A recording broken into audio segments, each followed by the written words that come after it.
Don't forget to like and subscribe. It's Jim Keller, everybody. Good afternoon. Good morning. Yeah, no, well, it's morning for the West Coast. It's afternoon for the East Coast, so. An evening for the rest of the world. Well, Yeah. except for Asia, where it's, technically morning. Well, at last, we have gone through our third heat wave of the year. We're about to have our fourth. It starts tomorrow. Oh, good. Your air conditioning failed, you told me. Yes. The upstairs AC stopped working. Is that like a mini split between? No, so because of the way that this house is built, there's actually two central AC units, one for downstairs and one for upstairs. Right.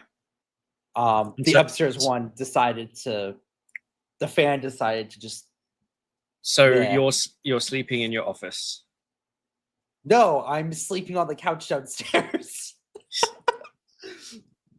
As long as it's comfortable and suitable. I still don't have AC, but hopefully it should be a simple startup capacitor replacement for the fan. If it's not, then oh boy.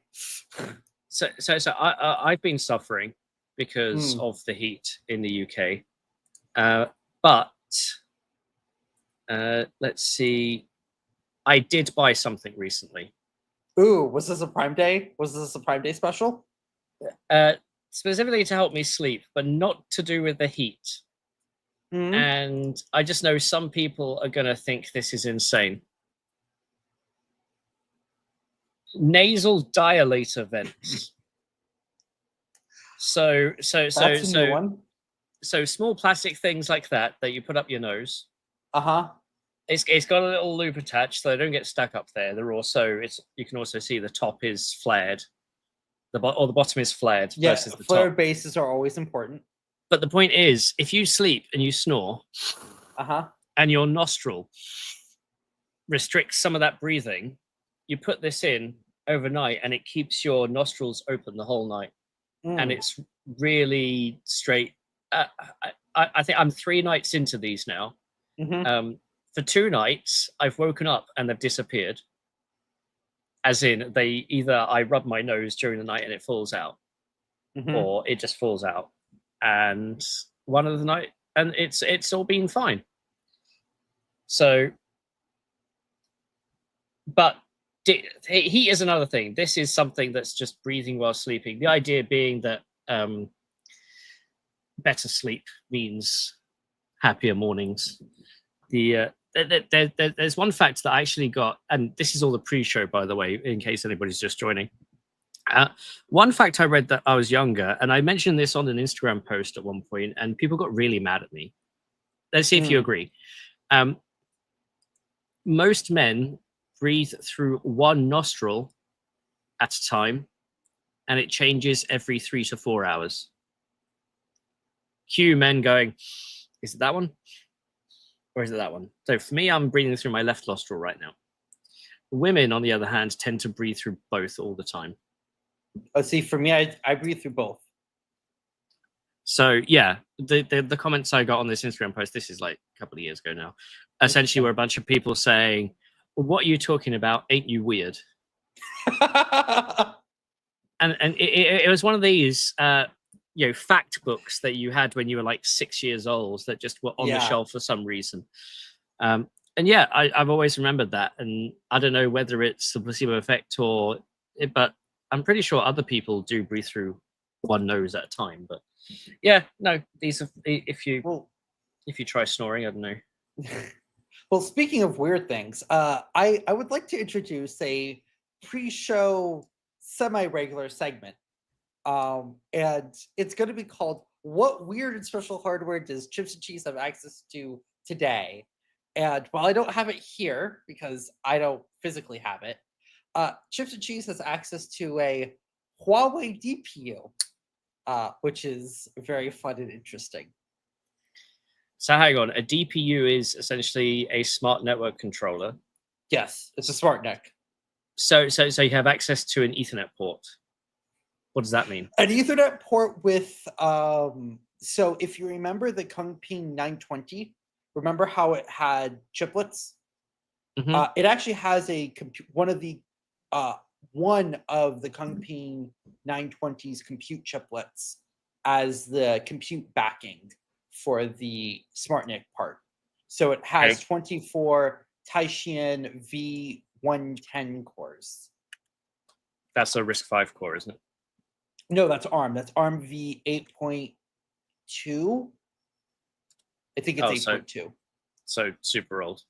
Yes. The Kungping 920 was announced, I believe, in 2018, 2019. I saw it at Supercomputing back before Entity List and controls. So, funnily enough, you have that. Did I show off the MTIA last time? I probably did. Yes. Yeah. So in other pre-show news, we have started scripting for AI Hardware Show Season 2 at massive amounts of request from people at events. Apparently, the first season we did in 23 was such a big hit that people want a Season 2, so we started doing a Season 2, of which I did the script for the Huawei 910C today. So Huawei Entity List and their Cloud Matrix platform, which is their scale-up connectivity within one of their solutions, that will be at Hot Chips, presenting at Hot Chips. So even though Huawei's on the Entity List, they are allowed to present at a US conference. We covered this a couple of episodes ago. Yeah. So AI Hardware Show Season 2 or Season 2025, we've earmarked 15 episodes, 80 companies, and we will start filming that on Monday, which is fun. We've got 7 hours booked in the studio, and it's going to be fast-paced, and we're going to be exhausted, but yeah. And then a couple more days, a couple of weeks later, to get the podcast elements done. But yeah. And also, I wasn't planning to show the nasal things for Prime Day. But did you order anything on Prime Day? No, I didn't, actually. Nothing was ordered for Prime Day. So I did 2 things a couple of days ago. I changed my laptop that I go to events with. So I have moved from Strix Point, AMD's mobile platform, the top HX370 SKU. I have moved to the Ultra 9 285H, moved to Intel, the Lenovo IdeaPad Pro 5, I think it's called, which I initially wrote off as a laptop because I opened it up and it only had one M.2 in it. And it was only for a 16-inch device to only have a 2242 sized M.2. As somebody who edits video, I kind of want 4 terabytes. With that 2242 M.2 SSD, your maximum is 2. Here's a 2. I got the MP600 Micro, Prime Day. But what I failed to notice the first time I opened it up is that it had an empty M.2 slot, a full-size one. Ha! Nice. So I bought an 8 terabyte M.2 for about, I think it was $460 in the end, with Prime Day discount plus voucher. So now I have a 16-inch Lenovo IdeaPad with a 10-key keyboard with 10 terabytes of storage. It's only got 2 of memory. Again, Strix Halo notebooks just don't exist here in the specifications I want at a reasonable price. The only 128 gig model in the UK right now is the HP, which is about $8,000 because it's a Pro. Or you could be me and just get set 1, which I still need to write the article on. Yep, you go review that. God. So this has been the max capacity M.2 drive for 5 years now, which is, it sounds insane, right? Given how quickly SSDs shot up. Yep. 16 terabits don't work right now, but yeah. So now I have. So that laptop, I actually used it today when I went out to write some of these scripts. Met up with Sally from EU Times. We got some scripts done and it's working fine. I still need to check full battery life out. And yes, Davina, it is the SN850X. So I got those two, and yeah, also because we're shooting more video AI hardware show, I got a pair of CF Express Type A cards. So all in all, I think the two drive. I just bought storage in different formats, but I spent a grand on. Excuse me, I spent a grand on storage for business. You know what I should have done? I should have bought a new chair on Prime Day, because this one is falling apart. I went to, and we're still in pre-show, by the way. I went to the Herman Miller. Again? No. You were there when you were in London. Okay, we okay. I didn't know if you went back or not. No, I haven't. Because as you can tell, I haven't purchased one yet. Yeah, we went to the Herman Miller store in London to try out all of their to find out whether the is it the Aeron or one of the other ones was better for me. And I think I wanted something in between two models, because the model that actually made most sense came with hard plastic arms, not soft arms. Yeah.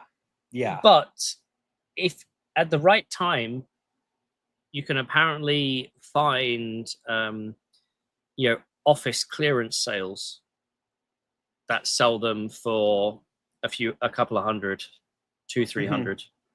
Yeah, the issue with this chair right now is this right armrest only has 2 bolts holding it in of the 3, because one of them, the cardboard, is completely stripped, and the middle bolt is loose, so it's pretty floppy.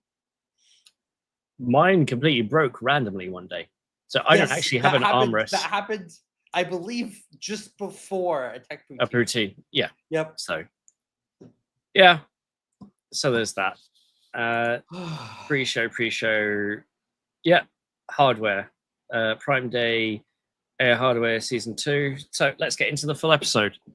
And I need to move this over here because of reasons. Come on, Elgato, do your thing.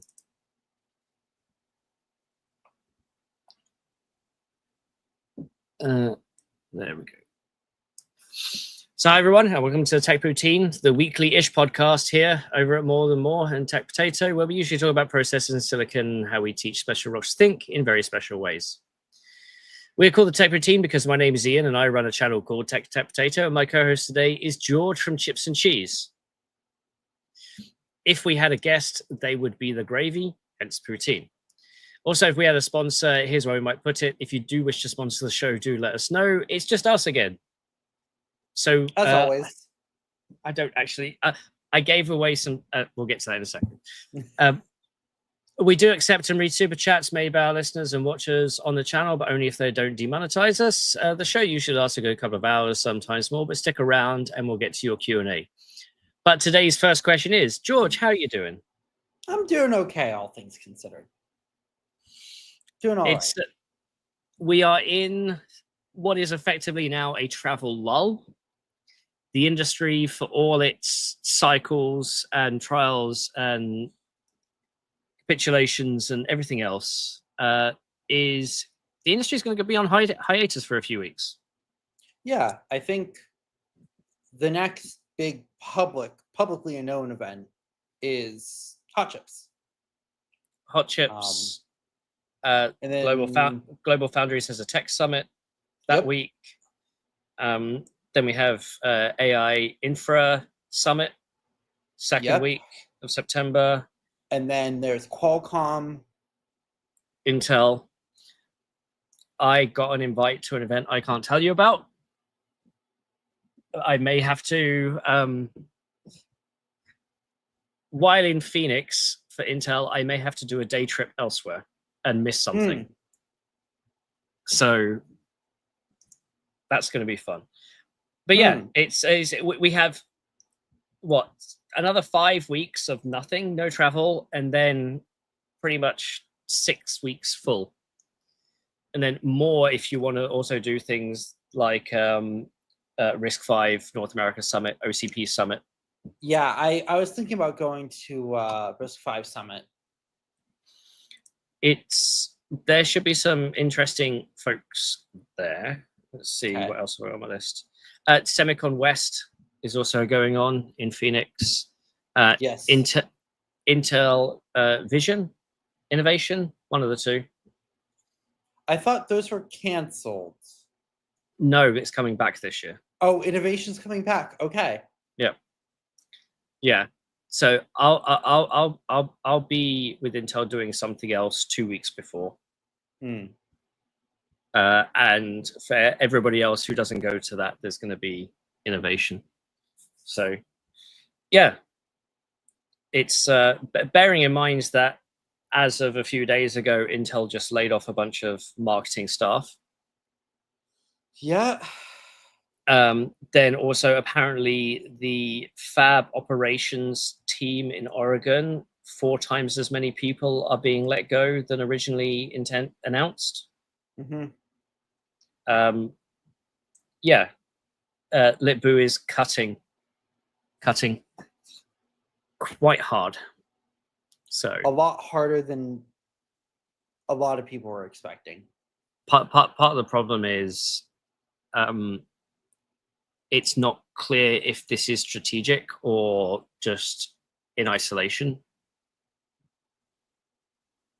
Yeah, unless you're at sort of the C level or VP level, you wouldn't really know what is what yet.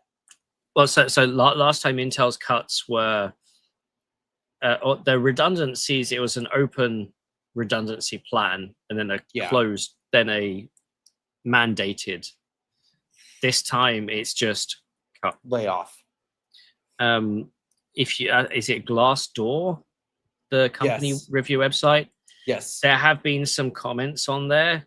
A guy said his manager, again unverified. A guy said his manager kept on people over the age of 35 who had kids because he couldn't bear firing anybody who had dependents.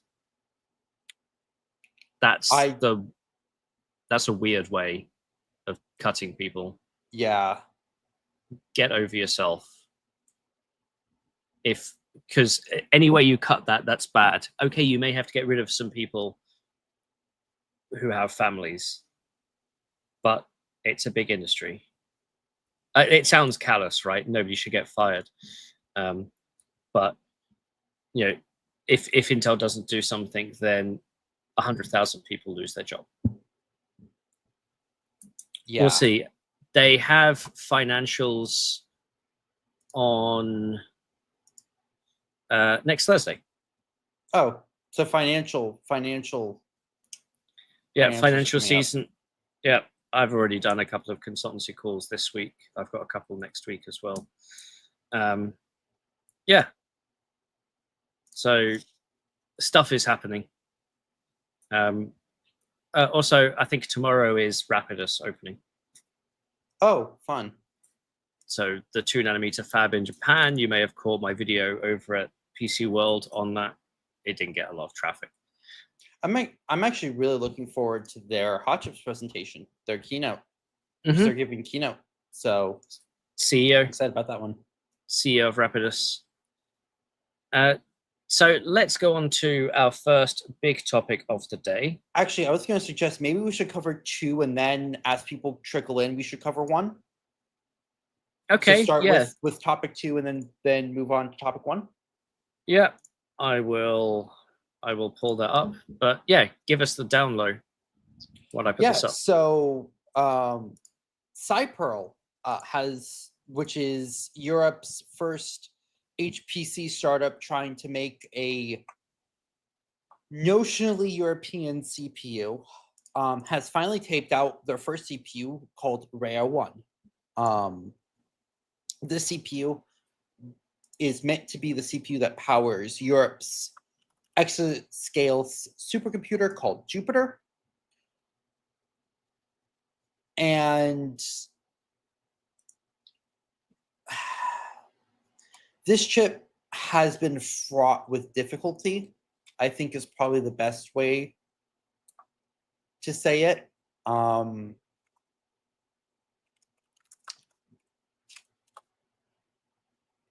Rhea 1 was meant to come out in 2022. It's not 2022. Sampling for it is now 2026.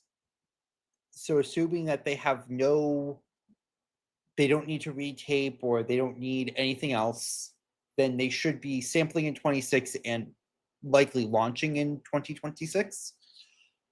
But the specs for this CPU are in line with it being as old as it is. And that is... Well, we didn't we bitch about this last Poutine? Yeah, we did talk about this, but there was a presentation that I managed to dig up that has a bit more details of the memory subsystem specifically. But yeah, so the Rhea 1 chip is fabbed on TSMC N6 nanometer, which is N6 nanometer? N6, which is a 7 nanometer class process with 80 ARM Neoverse V1 cores and 4 stacks of 16 gigabytes of HBM2E. So the headliner for this CPU was originally that 64 gigs of HBM2E. And had this launched in 2022, yeah, cool. HBM on CPU, awesome. However, it's not 2026. Sorry, it's not 2022. It's 2025, nearing 2026. And last year at Supercomputing 2024, AMD launched, in collaboration with Microsoft, the AMD EPYC, hopefully I can get this name right, 9V64H, which is essentially 96 Zen 4 cores with 128 gigs of HBM3, which makes what SiPearl is coming out with functionally redundant. So, I mean, so from my point of view, SiPearl, as George said, European-backed project. Mm-hmm. It was a mixture of private and government. There was some government funding, there was some private funding, but yes, this whole European, we build a chip and it's a European chip. Even if we have to use Taiwanese manufacturing and Taiwanese packaging and Japanese IP, it's being designed. It's so the funny, if I remember correctly, the Neoverse V1 core was designed in Austin with an ISA from the UK, which is no longer part of the EU. Yeah. Which is then fabbed in TSMC in Taiwan, and they're getting memory HBM from Samsung in South Korea. But if you can stick enough of these into a machine called a supercomputer, you can have a European supercomputer. Yeah. I'm going to bring this up because this is a slide from 2020. SiPearl says that the Rhea family is going to be a 2021 and a 2022 project, and they're going to have the second generation in 22, 23. Now, yes, we had the pandemic, but that didn't slow anybody else down. One At could least argue not that to this degree. SiPearl you could argue got hit by the whack of government a little bit, but honestly, the goals never kept changing. The reason I say that is because here is an AnandTech article from 2020, right? Yep, I know exactly the one you're talking about from Andre. So, because I remember catching this on Twitter. SiPearl accidentally leaked the specifications of their chip in 2020. For those at the back, 2020. Yeah. Right. Or in other words, half a decade ago. So this European person posted this. So this is RIA in N7. This is 72 cores with 4 HBM2Es. So the design did change. It's what it sounds like is clearly they were still in high level design. They hadn't gotten down to the bottom yet. But yeah. And this is where we get this from. So we James, it was leaked in 2020, just in case you didn't get that the first time. So it's them taping out, which is what the news is. Let's go to so it's the register and the next platform, which is essentially the same thing. Yeah, I'm on the SiPearl mailing list. This was not sent out as a mailing list. It was really weird how this came about, and apparently for a company that said they were ready to have a chip 3-4 years ago, they've only just completed Series A. You know what this reminds me of? And maybe you and I are the only people in the room who will get this. Do you remember the Hot Chips presentation for Ventana Micro, the Veyron V1? And do you remember me railing into the guy at the event for having 4 identical integer pipes and functionally no vector pipe, basically asking, who the heck did you make this for? It seems really unbalanced. What I wanted to say was, it's an engineer's wet dream. What have you been smoking? And then he said, oh, what the customers want will be in V2, the second generation chip. The thing is, they never taped out the first generation chip. They only did the second generation chip. At some point, somebody had to, the team. I bet I know what this is. What? EU governance and sunk cost fallacy, and maybe a rotating head in charge from the government side, right? Somebody new comes in every 6 months and they don't want to chop and change everything for a RAIA 1.2 or 2. Yes, that's quite appropriate, Davina. The diarrhea. So if you want to pull up the PDF from point C, if you want to pull that up in the doc and then scroll all the way down to slide 43. So this is a presentation for the Jülich Supercomputing Center in October, end of October. Wait, have I? Yeah. How do we design? How do we choose what to build? Is basically it. Developing a CPU means you have to do all of these. Yeah. Funded by the European Union. Oh, no. So they haven't had a Series A. They've had a rolling funding window of 4 years. So that's not how that works, but okay. that's so what they've had is scroll up. One. There we go.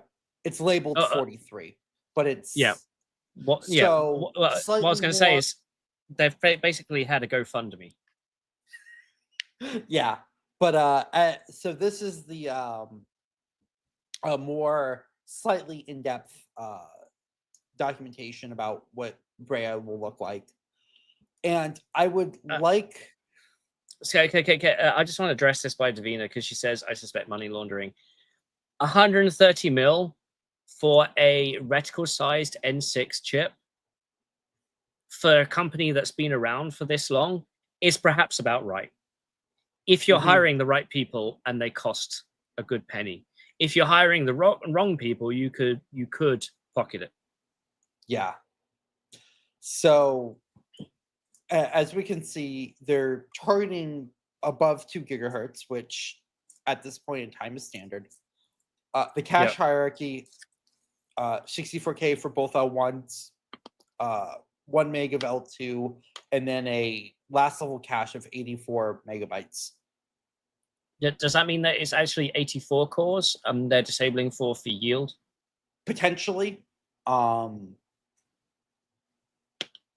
fact, there's actually more cores on Grace than you would expect on the mesh. There's always more cores when you're doing a many core design because of yield. Even though N6 is a very mature yield, you still need to build it. Yeah. But because one core might not go above 300 megahertz. It may be functionally work, but it may not bin as high. So you just disable it and it gets out of the pool. Anyway, sorry, I'm butting in. No, you're fine. But 1 terabyte per second peak bandwidth and a TDP of about 400 watts, which isn't great. So 5 watts per core, but if you're actually taking all the interfaces, it's only about 4 watts per core. Yeah, which is for a V1. Yeah. I want to say AMD on 6 nanometer could hit 4 gigahertz at 4 watts per core. 3.5, but yeah. About that.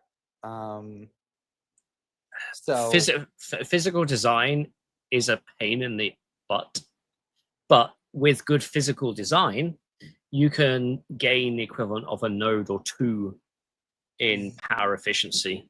Yeah, I mean, bring up AMD as an example. Look at Zen 4 to Zen 5, like in server. They not very small node change N5 to N4, but major clock speed increases. So you know what would have sped this design up? It wasn't available back in 2020. ARM Compute Subsystem for Neoverse. Yeah, no, CCS would. I mean, functionally, that's what this is. Except they didn't make a CSS for V1 because it was old when they announced CSS in 2022. Yeah. But so here's the thing, right? This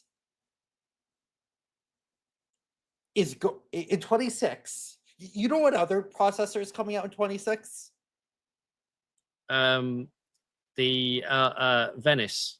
Yes. And you know how much bandwidth Venice is going to have? 12 channels of DDR5 8000, so 512 16 gig channels, and it has up to I'm pretty sure it has up to MRDIMM 1280 or 12800, which gives you the total memory 1 terabit, 1 terabyte per second. 1.6 terabytes per second. But that's more expensive to make. Okay, but it's gonna blow the pants off this. Yeah, you'd need a rack of these versus one of those. Yeah. This is sunk cost fallacy. Okay. Or philanthropic endeavor. Why the European Commission is being philanthropic, I have no clue. I mean, because there's the other European CPU designer. Speak your mind. I don't know what you're getting. Tachyon. Oh. Yes. But Tachyon is meant to. Tachyon is a fully independent. They have had contracts for supercomputers, but they had a 2-year fight with, was it Cadence? Yeah. Yeah, it was Cadence. The court filings say that Cadence went out of their way to delay Tachyon's development of their chip. Therefore, they sued for $2 billion. I don't know how much it was, but it was some amount of money. I think they won, but not to that amount. It was settled. It was settled for an undisclosed amount. That amount to cover up the losses of the last 2 years and having to redesign. Yeah. So this is, actually, this was said in the chat, but I didn't notice this. Apparently, one of the other major CPU vendors from Europe, Codasip, has put themselves up on the market. So, I thought they were already acquired. Or somebody had already made motions. No.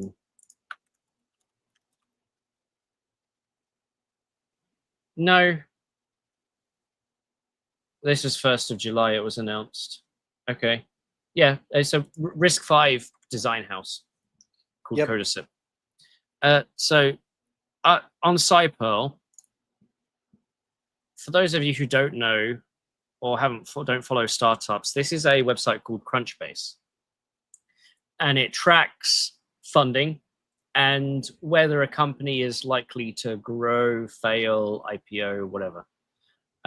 So right now, they have a growth score of 96 and a heat score of 95. Just that's based on media interest and potential based on historic data. Well, it turns out if you've been in the valley, if you've been 20 feet under the valley for so long, putting your head above water is massive. And this is what they're saying here. So the growth. So yeah, 1st of July when it was announced that they've taped out, and it looks like something may have happened in the last couple of days. That's tape out. That's the announcement of tape out. I believe July was some announcement, or June was some announcement at ISC. Oh no! So yeah, sorry. Yeah, this is 1 year ago. Yeah, I think there's an announcement at ISC about SiPearl. ISC 24 to be more specific. So they've raised 150 million euros.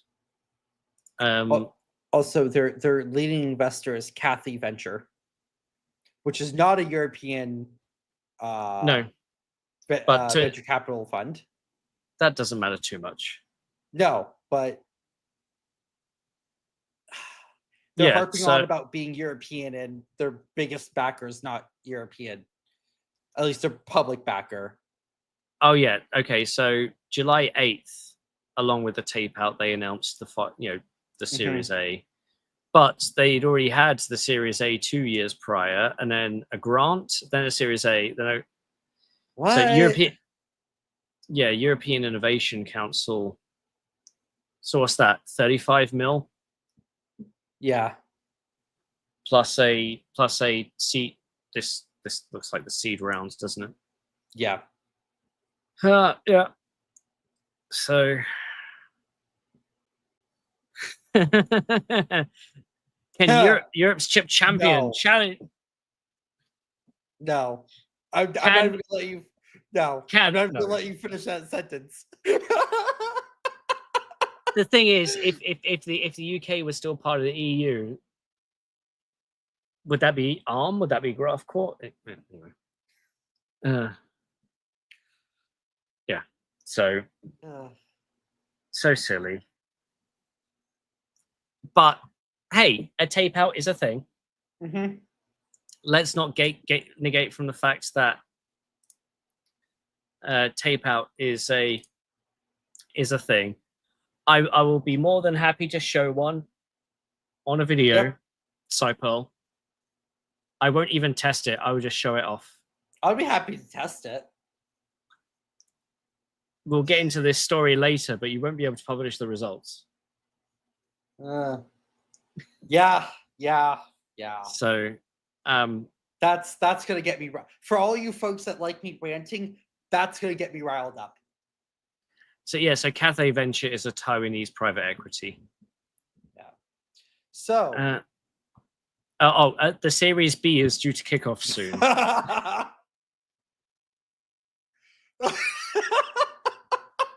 Okay. No. Now, be fair, in startup lands, you finish funding a round, you got to start thinking of the next. It's not usually immediately after. You at least wait a year, unless things go really fast. And to be honest, the amount of companies who are Series A that have a chip isn't that many.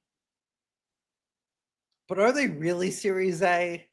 Well, so technically they just finished Series A, so they taped out the chip during seed. But that's because they had this rolling window Series A. Yeah. I was actually having this discussion with somebody else the other day. How many Series A companies actually have silicon, and what's the barrier to entry there? And it turns out having silicon actually puts you in a better position for your next funding round. So if you can do it early to prove a concept, prove an IP, that's great. They're not showing off any IP. The one outside chance that makes this work is that they've put something in here we don't know about. Maybe. But they don't have an ARM architecture license. Nope. It's just a core license. They've licensed as much as they can from ARM. And special AI, there's not any die space left to make an AI accelerator. Doubtful. Also, HBM is kind of expensive to buy, to package. Well, this is HBM 2E, so this is older stuff. I know, but the same argument with Gaudi, right? Yeah, you're still probably paying $1,000 for 4 HBM 2E stacks, probably maybe like 600. Yeah. So, actually, there was another company that went out recently. That was Esperanto. No, that's not right. Yes. So two companies recently, AI companies, have essentially been mothballed. Esperanto and Untether. Well, Untether we covered, but Esperanto is new. Yeah. I actually have filmed a video on it. It's in the editing suite. Yeah. Nitin and Sally over at E-Times actually got the I think they got the exclusive on that. Yes. I actually spoke to their head of marketing, who said they might get me an interview with no, sorry, that's Untether. Never mind. Esperanto. Esperanto, for me, they reached out to me when their chip was ready, and then never spoke to me again. And that's my issue. You can't survive in this industry by only saying hello once. Yeah. Because when you do have a product, or have an update a year later, 2 years later, you spend half your time educating people who you are again. Yep. Why go into all that effort? Stay in their mind, because then you become part of their conversation. Even if there's nothing, 5-minute call once a quarter, whatever. Say, oh, nothing's changed. We're still moving on. Got any questions? Got any stories we might be useful putting in? Do you want to speak to an executive? No, none of that. Nope. And unfortunately, it's companies who have too many engineers and not enough marketing where that happens.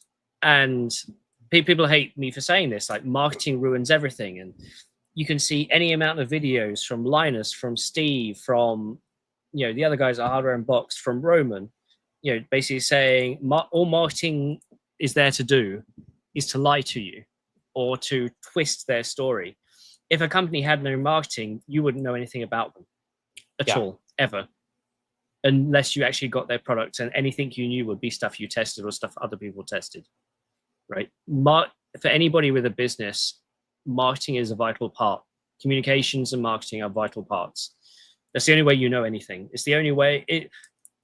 If you ever go to events, the reason why a company is there is because the comms and marketing team got their events team to sort it out, or paid a third party, or just said, here's a couple of grand, we want a booth. Right? If you have engineers just working on a product, you're never going to see anyone. You're never going to be able to talk to anyone. For Tachyon, for as much as you hate on Tachyon, they at least have had a booth at every ISC and SC. They weren't at ISC. Oh, they weren't at ISC. They weren't at ISC 24 or 25, but they were at SC. They were at Supercomputing 24. I was thinking they should be at 25. They were also there at 23. I was thinking there was one other conference I saw them at. Hot Chips?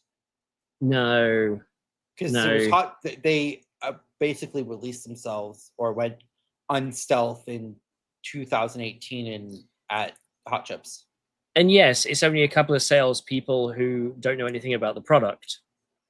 But they will give you a book about that thick on the philosophy of Tachyon. I had it. I don't know where it went, but I had that book. It's probably a doorstop somewhere. It actually might be a doorstop. I mean, no, that's TSMC's financials. I have it here somewhere as well. But anyway, so Tachyon are part of the conversation because we talk about them. Yeah, because they make enough noise to not be unknown, forgotten, so to speak. Yeah. So I think that probably leads us into our next topic. Yep. One that a certain James Pryor probably knows very well. He's all innocent. So funny thing is, I almost got a hint of this before it happened. I got pinged in an email the day before saying, hey, big news is coming down the pipe. I was like, oh. So MIPS, for those of you who don't know, have a checkered past. They have been passed around. I was going to make a very inappropriate analogy there, but they have been passed around. MIPS as a company. Ian, I was having a sip of my coffee. You can't do this to me. MIPS, the company, is where MIPS, the ISA, started, or at least was productized. And so many processors, especially embedded processors today, run on the MIPS architecture. Recently, they have. I mean, at one point they were owned by Imagination as well, I think. They yes. have completely eschewed the MIPS ISA, pretty much, and are now. The MIPS ISA is completely EOL'd. It's completely end of life. Yeah. So MIPS, the company, is a RISC-V design house, and they also create chips and sell chips. And they've been like that for, I want to say, solidly that for at least 4 or 5 years, if not a few more. Something like that, yeah. Keyboard G, Stanford. MIPS is from Stanford. So, if you've got any MIPS questions, James in the chat will happily answer them, given that he is the marketing person for MIPS. But it's, as Will has just said in the chat, it's one of the if you're a computer science student, it's one of your first, or it used to be one of the first ISAs you were exposed to, because it's simple, it's universal. I mean, we have units of performance that that have MIPS in the. That's a different. That's millions. No. I know, but in the name, it's in the name. The name's very similar. Yeah. So it's for them to completely pivot to RISC-V chips. Okay, they saw the way the wind was blowing, which is fine. And they have a number of cores for different markets. I met the CEO of MIPS at DAC. We had dinner. It was him, his team, James, me, Sally, and Nitin. It was just like 7 of us. Yeah. Well, I met the team at CES 2025. Yeah. So I actually. Is it Samir Wasson? I think the CEO is. Yeah, Samir Wasson, and he is full of stories. He is fun and full of stories. And hey, James, recognize us? Is that deodorant? No, it's a little like car thing. Oh, okay. Yes. So and when I met them a couple of weeks ago, they it was hinted that something big was happening. Off the record, and I just didn't know what. They didn't say what. They didn't say who. And then it turns out GlobalFoundries, that fab, the foundry, has decided to acquire them. Which is an odd pairing at first, but does make sense if you stop and you think about it. I'm a little bit not sure about that. Okay. I'm sure in some ways, and weirded out by a few others. So as a foundry, your goal is to develop new techniques and produce silicon for your customers. Techniques are value offerings and for feature sets that other fabs might not have. Now, GlobalFoundries isn't leading edge. We know about the whole EUV thing and the 7 nanometer thing and the investors. Nominally, their biggest compute node is, I keep forgetting whether it's 14 or 16. It's 12 nanometer. It's 12 nanometer. They 12 do nanometer LP plus, I believe. So but there's a lot of chips done on 22 FDSOI. Dom is saying at 12 FDX. They announced that 4 years ago. It's still not in production. The reason why it's not in production, it has no customers. I got that confirmed at GlobalFoundries Tech Summit. So it's and their whole goal, especially, is legacy. They call them essential nodes now, but legacy nodes. If you look at TSMC, non-leading edge, so 16 nanometer and older, is still 75% of TSMC's volume. Right, in terms of area of silicon wafers. It's still 9 million wafer starts a quarter, which is insane. So GlobalFoundries still has a very strong market share. They have a lot of good offerings.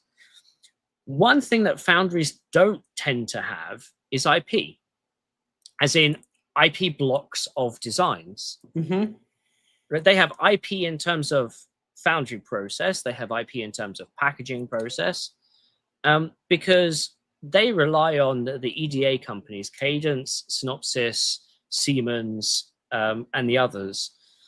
They provide them a PDK, and IP is built on top of the PDK, right? Whether that's PCIe controller, DDR controller, a core, an accelerator, an interconnect, what have you. A foundry acquiring an IP company means that that foundry is going to be the only one that's able to make that IP.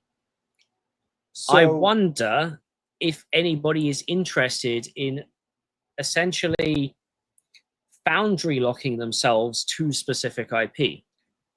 So James just said in the chat that MIPS will be able to be used on any foundry post-acquisition. So this is I took it to its logical extreme.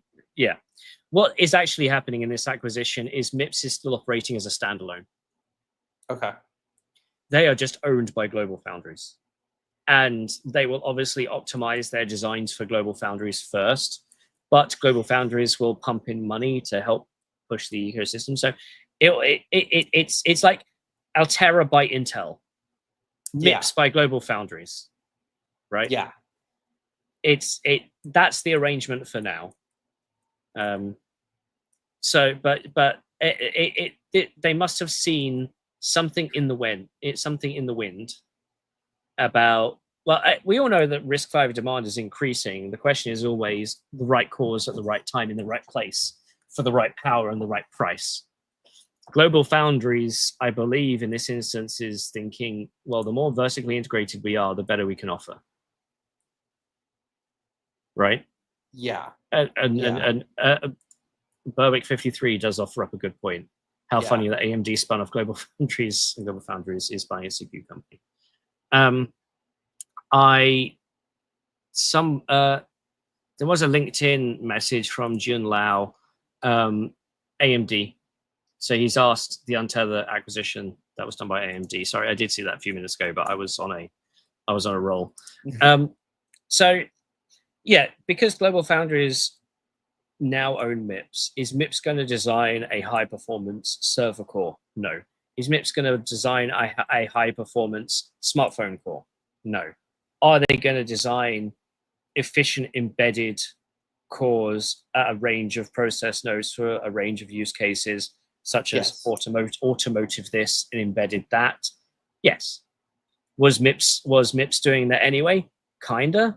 What does this do?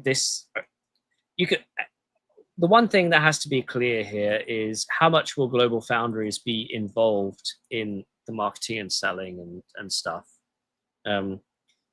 I suspect MIPS, given the fact that they're so old, and I don't mean that in a derogatory way, but they have all the relationships with the EDA vendors. So literally using a MIPS core is as easy as a drop down. Yeah.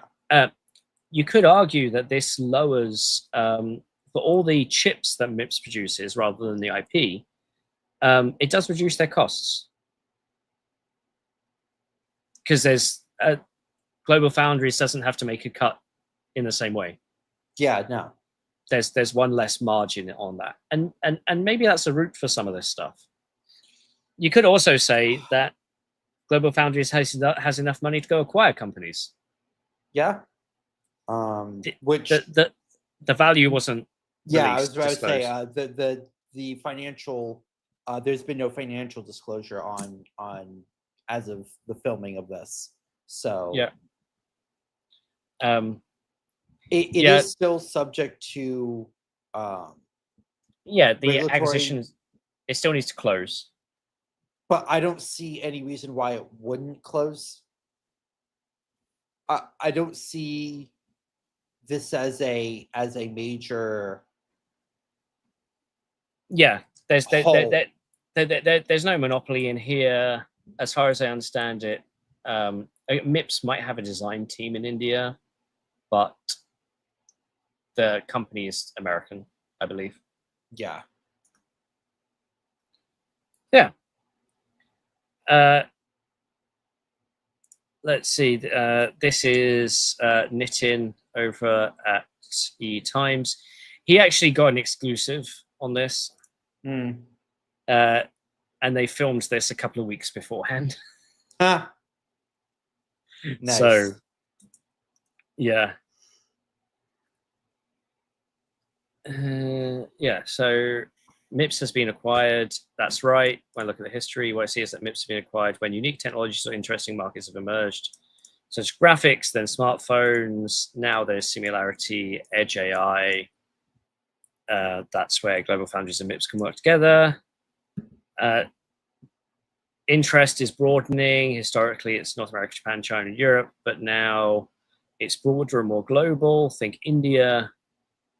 Some regions have a massive TAM and more regions for MIPS, and GlobalFoundries has scale. So, and yeah, accelerating the roadmap. GlobalFoundries has 40, 12, 22, and 12, and all the other different variations.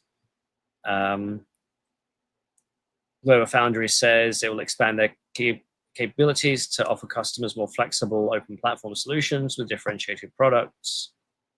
Yeah. Expected to close second half of the year. And GlobalFoundries, James, perhaps you can answer this. Will MIPS be at GlobalFoundries Tech Summit in a month, 5 weeks, 6 weeks? I'll see you there. I'm actually due to have an interview with Tim Breen, the CEO of GlobalFoundries. Actually, slight, not tangent, but slight discussion point here. Hey, thanks for keeping us in mind, James. But not me. Well, no, you get all the information anyway. Yeah, I can go to hell. You get all the info. No, but actually, slight, not tangent, but yes, GlobalFoundries is not leading in terms of logic anymore, but they're actually still a leading edge fab with regards to stuff like photonics and high voltage and sort of more niche nodes. Yeah. So while they may not be a leading edge logic node producer anymore, they're still a leading edge fab, and they're actually building out packaging, 3D packaging facilities.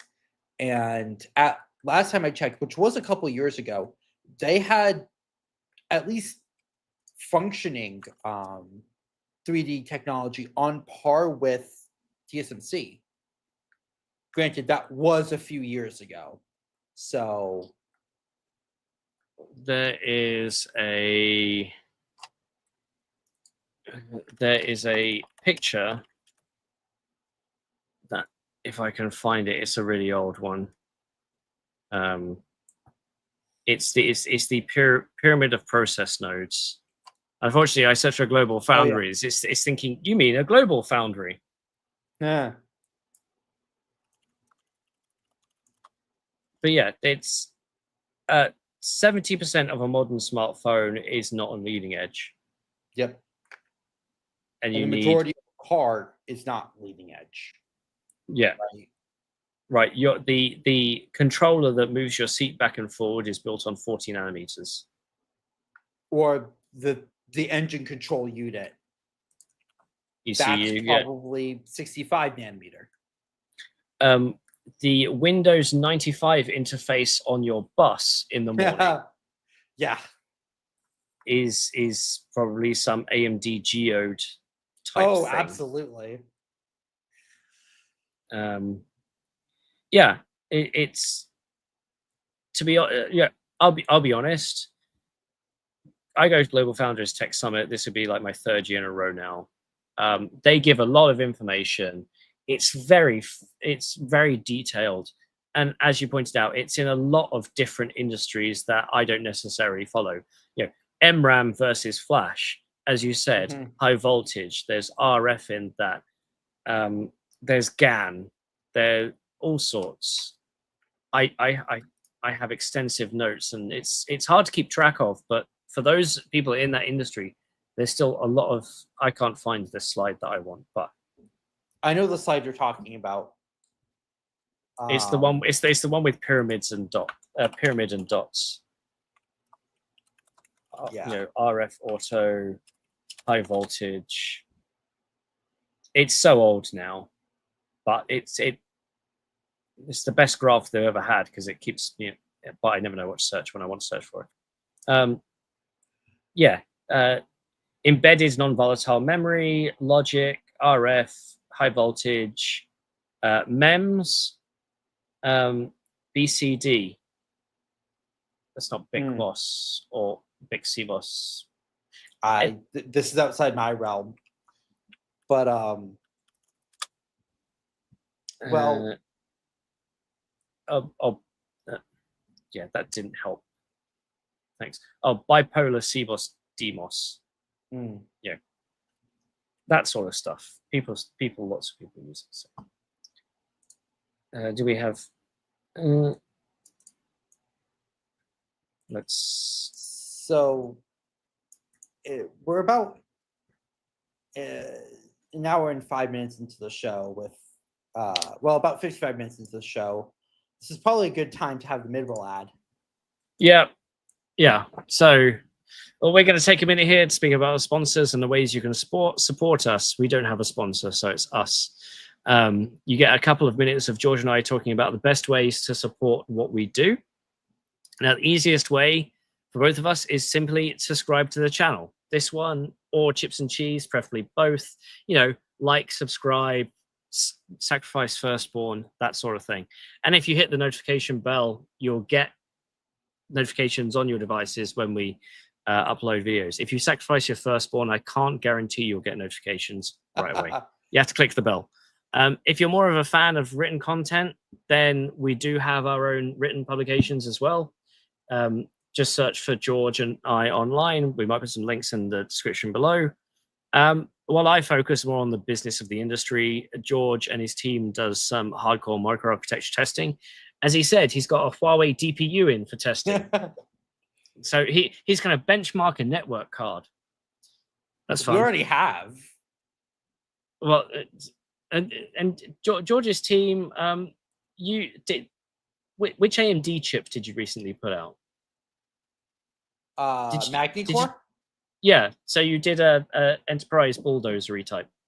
Prior to bulldozer, it was Phenom. It's K10.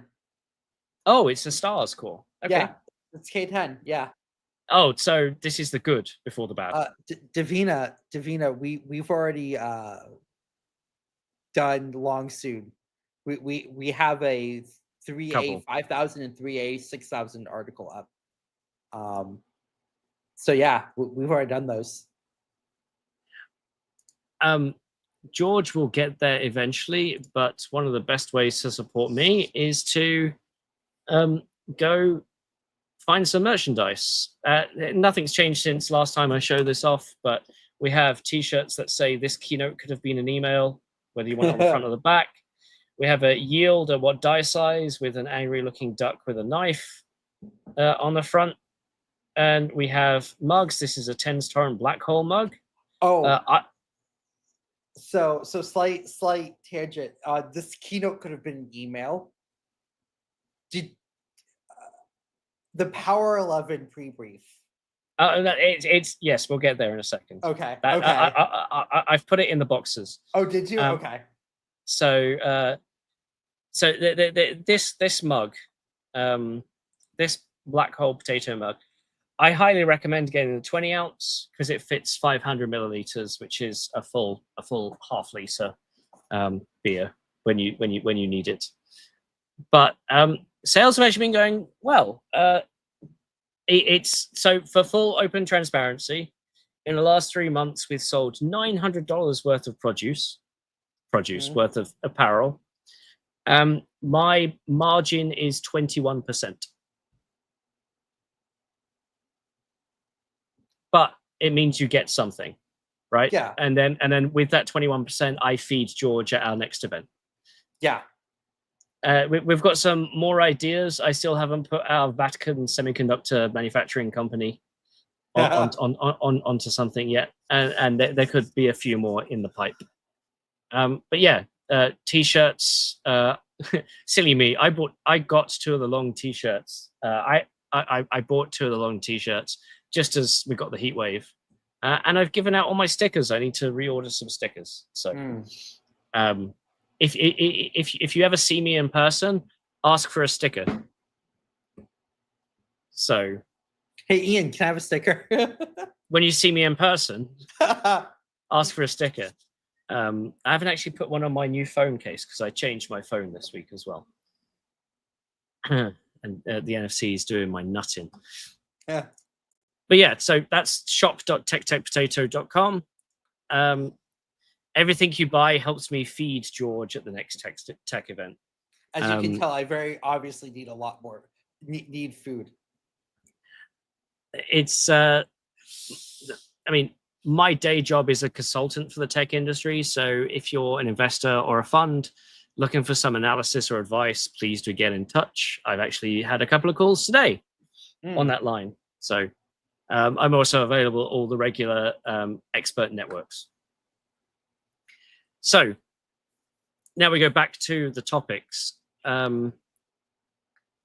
We've got a lot to talk about here. Let's go straight into the Georgie rant. Yes. So, folks, if you like a rant, a George rant, you're about to get one. So, thanks to mutual friend of ours, Longhorn on Mastodon, dug up a section of NVIDIA terms and conditions that I then dug around a bit more into and found that for a lot of NVIDIA's software terms and conditions, they outright prevent the third-party release of benchmarking, competitive analysis, or performance data without written permission from NVIDIA themselves. I'm sorry, but that's crap. If I can go buy one of your products, here's a Jensen or in something. Super, I don't remember the exact name for it. And I can go and test it. I'm sorry, NVIDIA, you do not get to tell me if I can publish or not. Now, this, I'm sorry, is outright unacceptable. So just to be clear, this isn't some embedded enterprise software license. No, this is like CUDA. This is GeForce Experience. No, this is like CUDA in its totality, I believe. If I'm reading the so if I write or run a benchmark that uses CUDA or OpenCL or Vulkan, I think OpenCL doesn't have. I don't know if the driver has this in it, but CUDA specifically, I know for a fact does, which means that if I don't go and grovel to NVIDIA and say, please give me written permission, then technically, according to their terms and conditions, I can't publish what I found out. Does this mean my PhD is null and void? The thing is, as far as I know, they've never actually gone after anyone for this. But the fact that this is in their documentation, and to this, hang on, I'm going to pull you up on something here. Okay. Now, everybody loves your rants. This is performance data relating to the software, not the hardware. Yeah. So unless you are comparing different versions of the software against each other, that's forbidden. If the goal of your benchmark is specifically to test the hardware and differences of hardware, then this line does not apply. Well, no, it does, because here's the thing. What if I'm testing, for example, if I am testing Kepler in 2025, as we like to do at Chips and Cheese? Well, guess what? The newest version of CUDA doesn't run on Kepler. Sure, but you're not comparing your benchmark that you list online and your competitive analysis isn't between two versions of software. Well, no, because if I'm using Blackwell, which is not on a supported version of CUDA. No, but your benchmark number comparison is hardware versus hardware, not software versus software. But they'll fundamentally run two different different software versions. But the goal of your benchmark is to compare hardware plus software, not solely relating to the software. But also, since this does cover CUDA, this also means that I can't compare VLLM to TensorRT. Correct. You can't compare compilers. Which, again, would invalidate a whole bunch of comparisons in a whole bunch of the literature. OJ002 only for the containers, but if you self-compile, it's still in the terms and conditions of the self-compilation. So if you run NVIDIA's container, it's excluded. But if you don't run their container, it is included. So I will say that this isn't the only thing like this that NVIDIA does. On their quarterly financial call, which is a public call, because it has to be because it's the financials, they state at the beginning of the call that no written transcripts are permitted without express permission, written permission from NVIDIA. Like, you know, the wording similar to here. Thing is, it's a public call. You don't need permission to transcribe and post a transcript of the financial public call. It turns out now in Jensen Q&As, they didn't have this rule. They now do. It's called the Ian Cuttress rule. Because apparently me doing that in an event that I was invited to, but I had 350 people around me that were all national press, me publishing a transcript was a big no-no. So now it's explicitly written into the, if you come to this Q&A session, you agree to these terms. It's the Ian Cuttress rule. I love having a rule that I'm the result of. And there were some words exchanged between me and NVIDIA management. Some of them. So I may have shown you the email that I can't share anywhere else. Yeah. Now, I will say, I have not heard of NVIDIA trying to enforce this. No. And I'll be honest, if they ever did, for whatever reason, it would be a massive lose-lose. It's this screams, as the lawyers told us to put this in, just in the I can see one instance where NVIDIA might go after somebody, and it actually comes from, and I've said this is something I may have said this before on a Poutine. I've definitely said it before in the channel. I once, in order to get access to a Fujitsu A64 FX machine, had to agree to terms and conditions which included that I would not use the system for developing nuclear weapons or nuclear fusion, fission energy. Then have a more narrow scope here. So if somebody were to compare software versions or hardware, whatever, for the sole purpose of saying this piece of software is better at simulating nukes than this one, I can bet you NVIDIA will go after you. We already do that. Have you looked at? That's the national labs. No, yes, but that's still in the public domain. But I suspect there are some more additional loopholes because they at least have to be approved by the government before they go out. Yeah. And I think NVIDIA would assume that the government would trump anyway. By trump, I mean defeat by better, not orange person. Yes. So I see in points D and E here that, AMD and Intel have something similar for their cloud. But here's the difference. That's their cloud. So not something I can, if I went to say gigabyte. Hang on for a second, George. Just because people can't see what you've read, I put in the notes that if you go and access Intel Cloud today, sign up, get some credits, or to be honest, even AWS, right?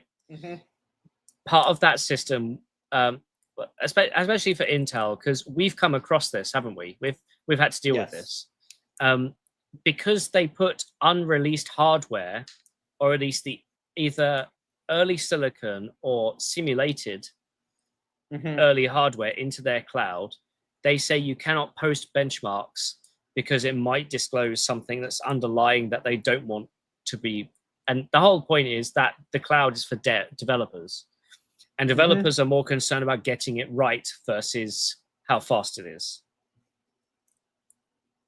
AMD is spinning up a cloud, and they will likely have the same clause. And to be honest, it's a relatively, it's something that we would expect. Yeah. So my fundamental issue is not that the Nvidia, AMD, or Intel provided cloud has a clause like this. That does not bother me. It's the software. The fact that it's so broad that it does include something I can go and buy off the shelf with my own money. That is the bugbear to me. So to be honest, it also says may not distribute or disclose to third parties. So you can share it within your company, you just can't share it with another company. So I can't publish the result. Or you can't share it with me, or or Tech Power Up, or whatever. Even if you don't publish it, you shared it. That's enough. Yeah. Yeah, and it's even regression testing. Right. Benchmarking is performance data. Competitive analysis is performance data. Performance data is performance data. Regression is just, does it work? Yeah. Or has it decreased in performance or applicability? So this is boilerplate lawyer speak. This is, again, if somebody came out and said this GPU is better at simulating a nuke than this one, I mean, Nvidia would be going after that person, but I highly expect that also US government would go after. Yeah, like, yeah, you're right. It does seem draconian. It's almost like the Adobe EULA. Yeah, right? that EULA is insane. No, so it doesn't actually state that the data that's in Adobe Cloud will be used for training AI. The thing that's wrong about it is that by uploading it to the cloud, you give Adobe an irrevocable lifetime sublicense to allow Adobe and its sublicensees to use that everywhere, anywhere, without, and you have no defense in law. So it's not, so it could be used for training AI, but the key issue there is they have granted themselves on your content an infinite license to do anything. Mr. Viptis, I have Googled the language, and I haven't seen it in any case files. So I don't think it's been used. My Googling is not. Give it to AI and it'll generate 30 fake cases where it was used. But yeah, I haven't seen it in case law. That doesn't mean it's not in case law. Chances are it'd be settled anyway. Yes, but you would, I would expect for it to show up somewhere. In a filing someplace, but I haven't seen it. Again, doesn't mean it doesn't exist, just that I haven't seen it. Also, so can I bring up on this? Yeah. You cannot replace any components. I bet you DeepSeek violated this. Yeah. Because DeepSeek developed a full custom networking stack. They had hand-coded PTX. Hand-coded kernels were using undocumented instructions. Well, okay, not undocumented instructions, just using instructions in the wrong way. But I bet you DeepSeek violated 811. I'm 99% sure that is not legally enforceable, because the courts have upheld reverse engineering as legal. Well, what warranty void if sticker removed? Yeah, basically. Yeah. Legal Eagle chips and cheese collab wed? Probably never. Although I do respect Legal Eagle. Devin's video isn't long enough for George's rant. No, if anything, it would be you get mentioned, but Devin does all the work because it's his channel. Yeah. So, yeah, Will says, is this the enterprise AI agreement? It's all software. Yeah. Pretty much. Let me zoom back out and yeah, just the Nvidia General Software License Agreement. So any software that you download from Nvidia. So hang on. Subject to the terms of the agreement, customers order form and license parameters of an enterprise product part number and payable legal fees. Nvidia grants a customer.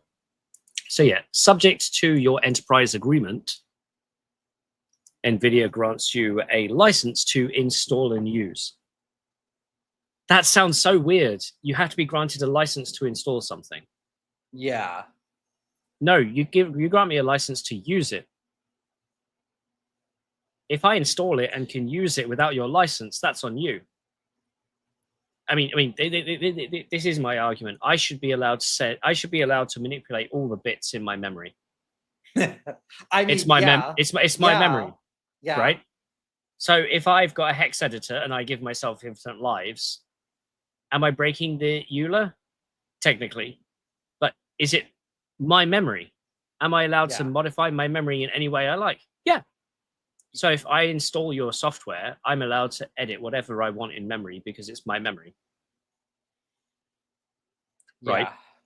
If you don't, maybe, yeah. So it's if you're in my house, I should be able to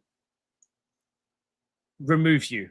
Oh, okay. Maybe I'm talking that was incredibly violent. No, I don't mean remove you from existence. I mean remove you from the property.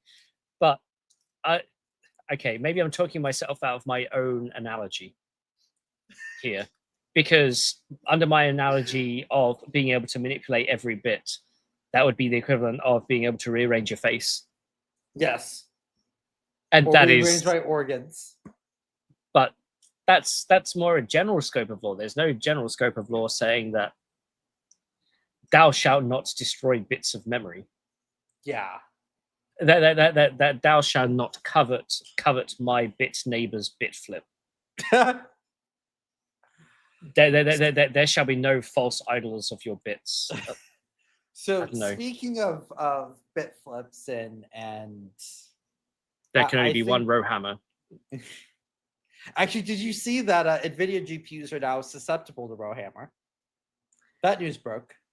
It's not an ECC memory, so the tech of ECC. Yeah. Yes, Crispy. Yep.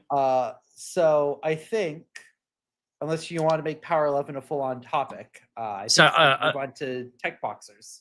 Yeah, I actually want to cover two more Nvidia things because these are important.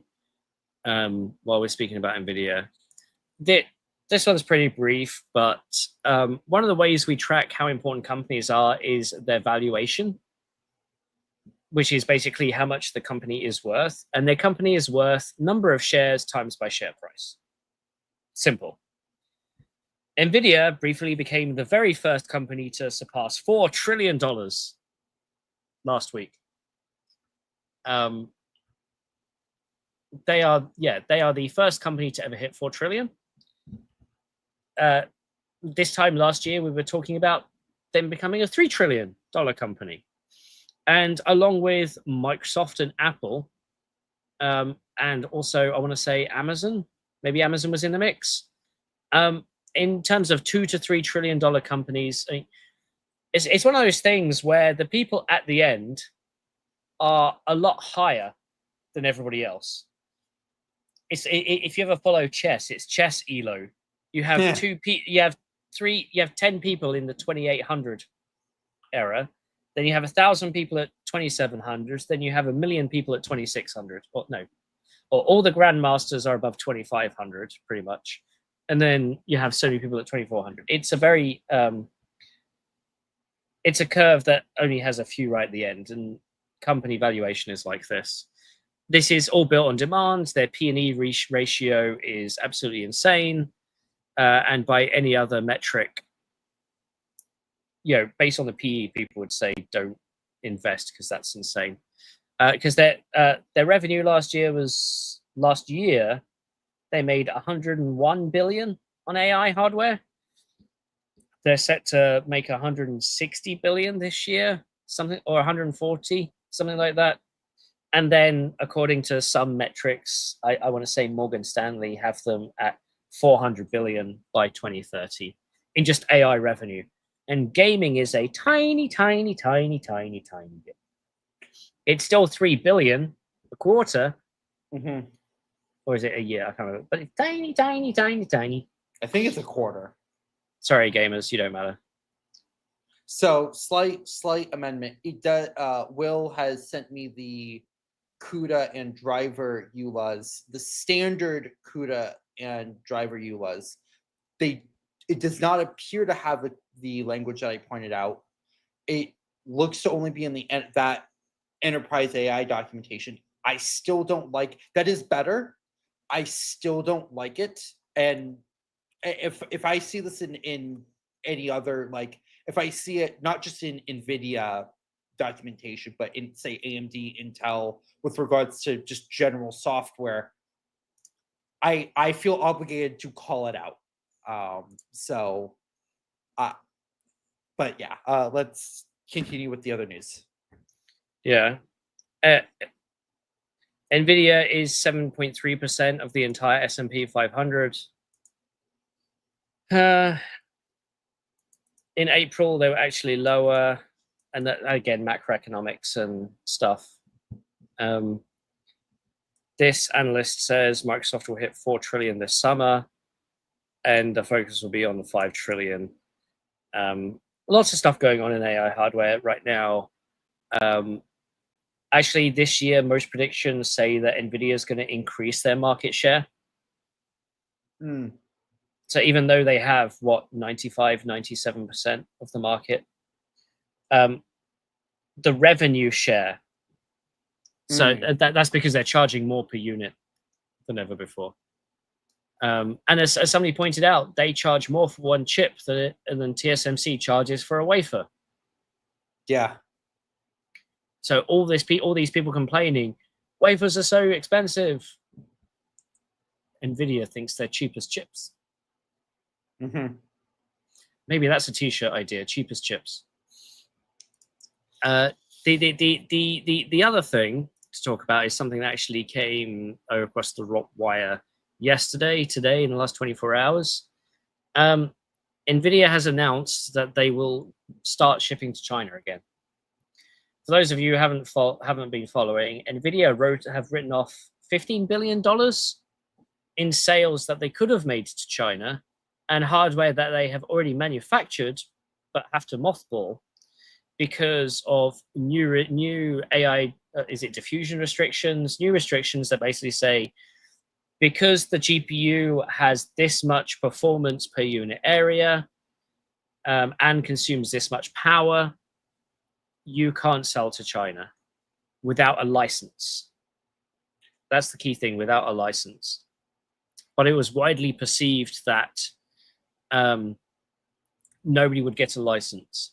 But it seems like the Trump administration is going to revoke certain rules that will allow Nvidia to get a license. So Nvidia is going to be making some more money. Do you have a license for that television? So for those of you who don't know, H20 is a Hopper GPU. It's based on the H100, but has severely reduced memory capacity, I think. Or the memory, basically they've cut it down in such a way to pass the tests, pass the export control systems. Now, when the latest set of export controls came in, Jensen said, look, we can't reduce the H20 enough anymore to make it valuable for China. Blackwell was already out of the picture. They couldn't do anything to Blackwell, apparently. But now with the restrictions, they can. Now, part of it is to do with HBM, right? HBM is one of the key things here, because memory bandwidth is also part of the restrictions. As part of the announcement today, they have said that they are developing a new RTX Pro GPU, so something with GDDR that will be able to be sold in China. So it turns out, the thing is, China will buy anything Nvidia makes, even if it's severely restricted one way or another. They're building systems with Huawei chips that are manufactured at SMIC, that are consume 4 times the power. But China just makes a supercomputer 20 times bigger of those chips. China has free land, cheap energy, and an insatiable demand. Jensen's argument here has always been, wouldn't it be better if China bought American than build homegrown? For America, that's a pretty strong argument. Yeah. The short-sighted nature is, we don't want China to have AI. The assumption, as Jensen has pointed out, is that people making that decision think that AI only comes from USA. Yeah. And on this sort of topic, EDA export license ban has also been rescinded. Yeah. So let me go to this, 'cause I actually had a point to. I had thoughts on this. So we reported, it's Bloomberg, so of course they restrict access. We spoke, I think it was like 2 or 3 Putin. Ian. Uh-oh. Did we lose Ian? Chat, is it me or is it Ian? Okay, it looks like we've lost Ian. Okay. So I guess I'm going to be taking over. So the EDA export license ban has been rescinded. I don't know if I'm able to show. Unfortunately, like Ian said, this is Bloomberg, so it is locked out, so I can't show it. But previously on the Tech Routine, we talked about how EDA license, EDA being electronic design automation, or the electronic design automation. The software that essentially lets you build CPUs and silicon, that was being essentially export restricted to China. That was affecting Synopsys, Cadence, and Siemens, the 3 major EDA vendors. So that looks to have been rescinded. Unfortunately, Ian, who had thoughts, has disappeared. So when he gets back, maybe we'll come back to it. But for now, I would like to talk about Power 11. So IBM announced Power 11 not too long ago, last week, I believe. And they will be talking more about Power 11 at Hot Chips. Let's see if I can pull up the... IBM has these wonderful things called Red Books. Let's see if I can pull up the Red Book for the E1150. Here we go. Yes. Can I show this? Share screen.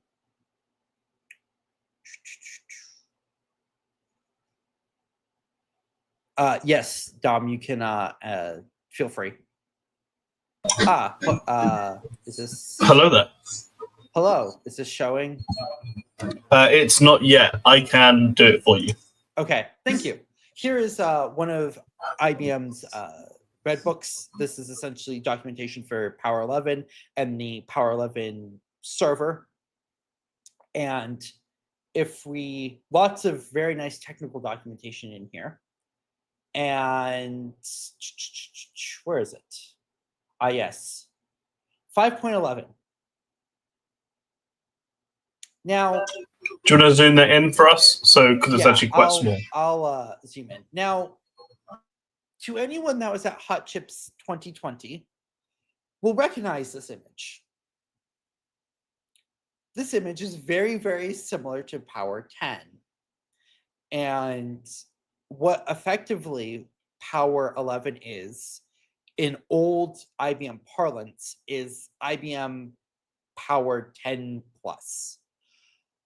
Power 11 is not really a new architecture in terms of the cores. There have been I/O updates, so the memory bandwidth has gone from approximately 409 gigabytes per second to 512 gigabytes per second. And that's using not DDR, but OAM standard. Oh, and Ian's back. I have a uninterruptible power supply, and my system just went. Ooh. Lovely. So short circuit in my power supply. Sorry. Yeah. Please go on. Sorry. But yeah. So the Power 11 has. No, he did, Zeus, very clearly. But yeah, so the I/O is the big update here. The cores less so. If I can, here we go. Nice chart. Let's zoom this out a little bit. Yeah, as you can see, the number of transistors has actually gone up a lot, from 18 billion to 30 billion, with the die size going up about 50 millimeters squared. But this is very much not revolutionary. This is evolutionary on Power 10. So, did you cover packaging? So the new thing, I think, with Power 11, the reason why I think this is because they did not cover the chip during the press briefing at all. All it was about was just business, the business aspect of Power 11. The value prop for people. Yeah, yes. They gave a business presentation to a tech media audience. Yep. IBM is one of my clients. I assisted the lead architect of Power, or one of the lead architects, with his hot chips submission for and it got accepted. My contact to IBM for Power then changed. I eventually got the new person, and unfortunately, due to a few things, I've been super busy and haven't got back in contact. But also, I skipped the analyst briefing where I may have had some input because I was at DAC, and there was a keynote going on at DAC. Unfortunately, I thought, oh, I'll be nice. I will uninvite myself from the briefing officially. That meant I didn't get any of the pre-brief materials. I didn't get the pre-brief recording. And the only thing I knew what was happening was the day after it was launched. Yeah. So that sounds very similar to me. Because there's already a copy-paste error, and I can see some typos in this. There's many issues in this red book that I would not expect from IBM documentation. IBM documentation is usually pretty good, but the thing that I would like to point out here is integrated stack capacitor technology. So I would draw your eyes to the line above. This? So is this, okay, dumb question, because this feels just like what this is the X bus that they've had for DCM. Nope. Oh, this is not DCM. That's what I had assumed this was. Nope. Okay. So there's something new going on here. Okay. That's... And what's going on is that each chip now has an interposer. Oh, interesting. Okay. So this allows for more connectivity between cores through a separate silicon package. So I'm not talking about a DCM where you put 2 chips on the same interposer. I'm just talking about a chip interposer and then chip interposer. But this is where your stack capacitor technology comes in as well. Oh, so this is like how graph core. Well, graph core or second gen Vcache. So they're not putting cache in the interposer? No, but the actual, so on the second gen Vcache die, the sides of it are actually just filled with capacitors. Not SRAM, but capacitors. Yeah. So I told IBM architect, because they were worried that Power 11 wouldn't be big news because it, as you say, it's evolution or revolution, whatever. And I just said, well, hang on, you're now using advanced packaging. That's pretty fucking cool. Shout it from the rooftops that you're doing some really interesting stuff. And they're like, oh, we didn't think anybody would be interested in that. You realize this is how companies have managed to get major performance gains or major efficiency gains, or benefits therein of doing stuff. And they're like, oh yeah. So I've also told that them, would explain where the extra 12 billion transistors come from. You're not going to get 12 billion on an interposer, but I'm not 100% sure if there's much logic on it, but it means you can put some stuff there. Yeah, but I've turned around and I said, especially for, say, the Hop Chips presentation, your key innovation here is going to be the interposer technology. So, yeah. Anyway, it's important. And it does sound like the marketing team, because I've got the briefing and I've watched through some of it. The marketing briefing team didn't get the memo from any of the engineering team. And many things to fix at IBM from my perspective. I'm not involved enough to change things because it's such a big company. But Power as a whole has so many freaking cool technologies and innovations. But they never talk about that. So well, no, they do. They talk about them once. Yeah. And if you've got any questions, screw you for 4 years. Well, so hold on. I want to change that. Let me. So, do you know the company New Reality? I'm talking about them, and they might become a client of mine. But yes. Okay.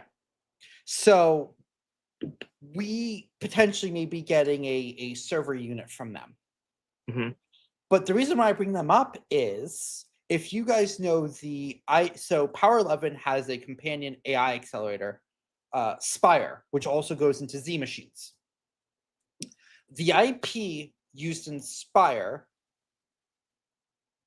is also found, at least a potential proto version or the actual version. I'm not positive. A part of it is used.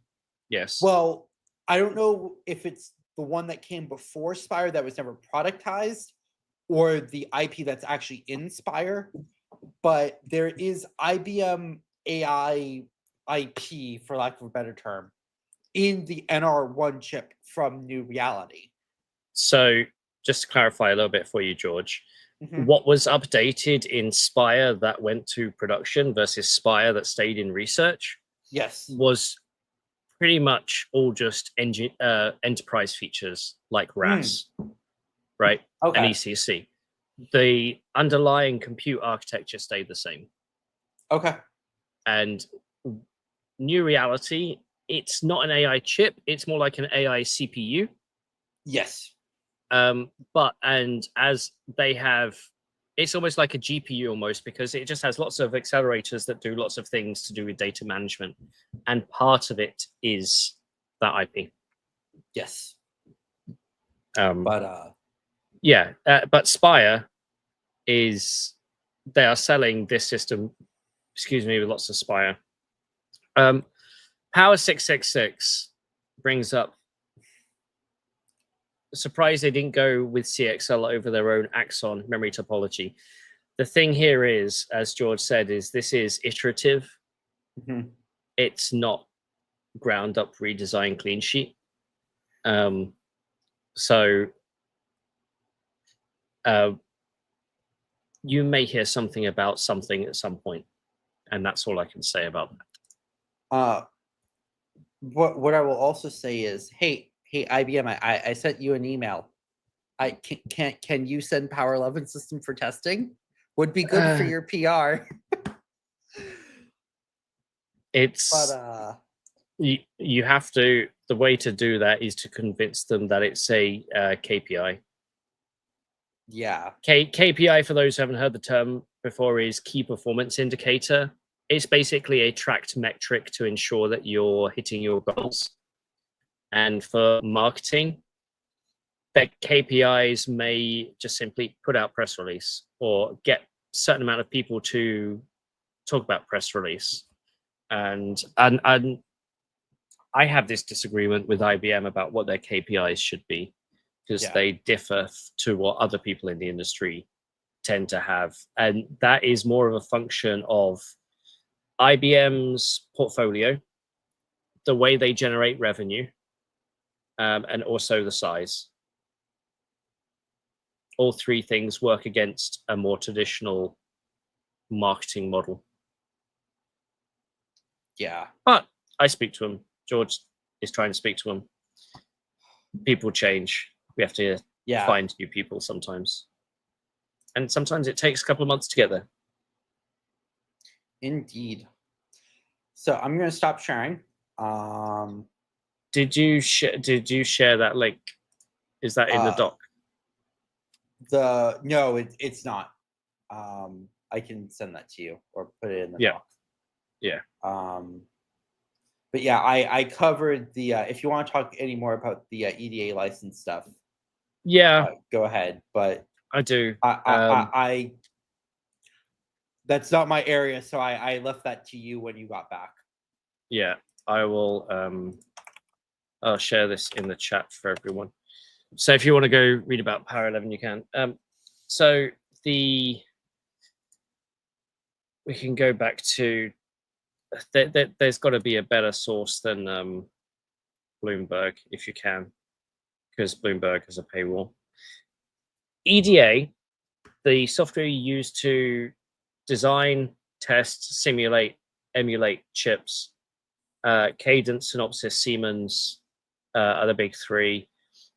There was a ban, we mentioned it 3 or 4 Poutines ago, on anyone in China using this software from US companies. And so we were confused as to what that meant at that point. Does this mean that we assumed it meant all cloud access to that software had disappeared overnight? If people had the software and the hardware local, it would mean no updates. The ban has been lifted as of a few days ago, whatever, last week. Or two weeks ago. It happened during the Design Automation Conference, funny enough, I think. So it was the ban was lifted in exchange for China speeding up some rare earth deliveries. I mean, this is literally just puppets pulling strings in the macroeconomic sense now. But I came to the thought, and I wanted to share it here because it's quite interesting. Do you remember when Huawei was put on the entity list? Yes. Now, the minute Huawei got put on the entity list, it was no US company was allowed to interact with them. So that included the EDA companies. So they were in a situation where Huawei was banned from using Synopsys, Cadence, Siemens, aside from the software or hardware. Again, we don't know their consumption model, but it was, a cut in revenue for those companies. But Huawei suddenly, aside from no longer having access to TSMC as well, as part of that, went, oh crap, how do we design chips now? Do we continue using the old stuff, or do we have to go build our own? Now, we already know that Huawei went and built its own chips. They went and improved the Chinese ecosystem of SMIC, so they go build chips over there. What if they had also built their own EDA tool chains to make chips? I mean, I wouldn't be surprised. Now, what somebody's going to come up and say open source, right? Now, there is open source EDA tools. They're about 10 years behind RISC-V tools, right? Then yeah, it's this is the ban being lifted. This article, but which is more likely to happen: open source EDA tools or nuclear fusion?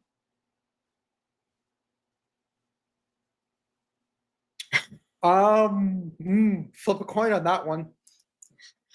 I would hazard a bet that more people would say open source EDA tools because EDA tools exist already.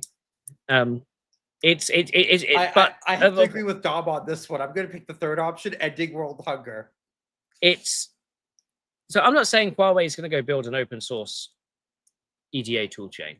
I'm saying they're going to build an internal proprietary tool chain, kind of like what Intel had for years, right? Intel's tool chain for Intel Foundry was fully internal. It's only since Intel 4 and Intel 3 you can use Synopsys Cadence to go build on those process nodes. So going back to what we said about Jensen, and realistically, China should be buying American in order to keep America as the hub. I wonder if that's an ecosystem that EDA has already lost because of a company as big as Huawei. It's, Power666 makes the point. Open source EDA tools could come from a university. The amount of time, effort, and money, and I say this, full transparency, Synopsys is a client of mine. I speak to Cadence irregularly and not enough, and I speak to Siemens even less, which is annoying because Siemens once had Damon Hill, the Formula One driver, at one of their events, and they let me talk his ear off for half an hour.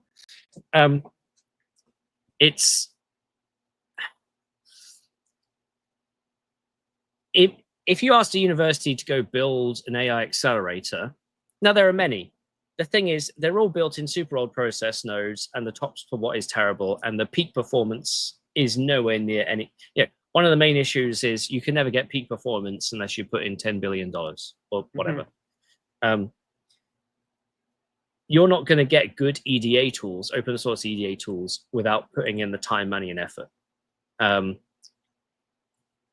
Cadence has a custom chip for emulation. Yep. Yeah, emulation or simulation.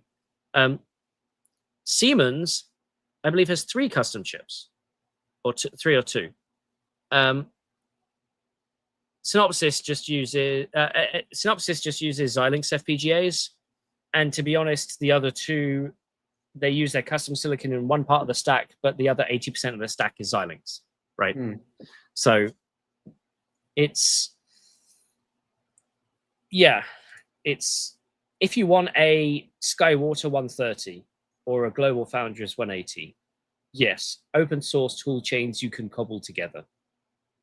If you want an SMIC 7nm equivalent, and you want high performance chips, you're going to have to build your own tool chain. So it's more a philosophical question than a question I'm expecting anyone to answer. But even with this ban and lift, don't you think Huawei's already built themselves a tool chain? The thing is, I think they've started. But whether I don't doubt, right? They've had to. If the latest Kirin is probably built. I don't think so. Or I suspect it's still majority is 6-year-old cadence and synopsis software. Very likely, yeah. What about infrastructure? What about the embedded market, smart cities? The embedded, that would be easier. But the second you try and go for even smartphone performance, Yeah, that is when the wizardry and alchemy of Intel did it. tools. Yes, but they also started 50 years ago and are transitioning over to industry standard. Simpsons did it. No, that's a different thing. But yes, no, I do get what you're saying, and I agree with you. It's something that's, you know, a 50-year effort, not a 5-year effort. Yeah. But every year we get closer. So, sorry, that to me that implies that Cadence, Synopsys, Siemens are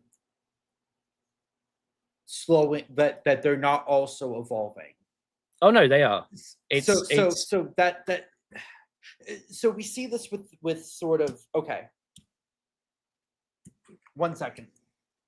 Show and tell time. Show and tell. You haven't got Shinny the Pooh.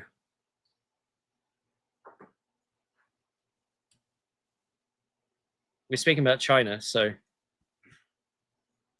here's Mr. Pooh Bear, Winnie the Pooh.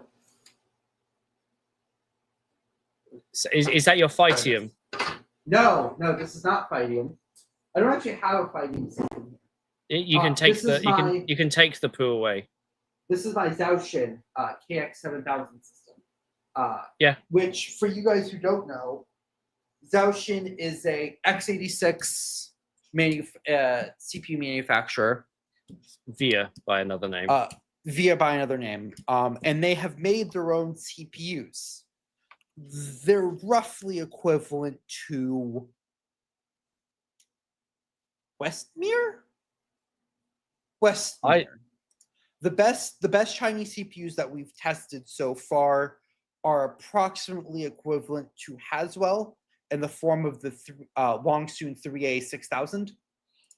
The Huawei stuff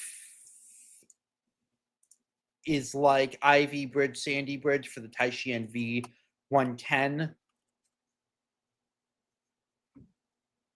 It's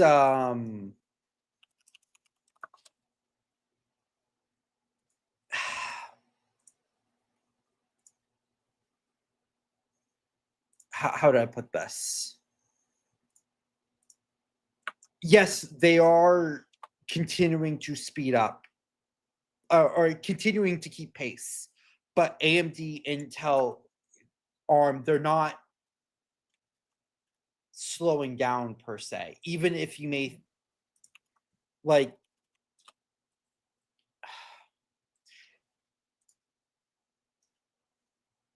yeah, I don't really know how else to say it. It's I'm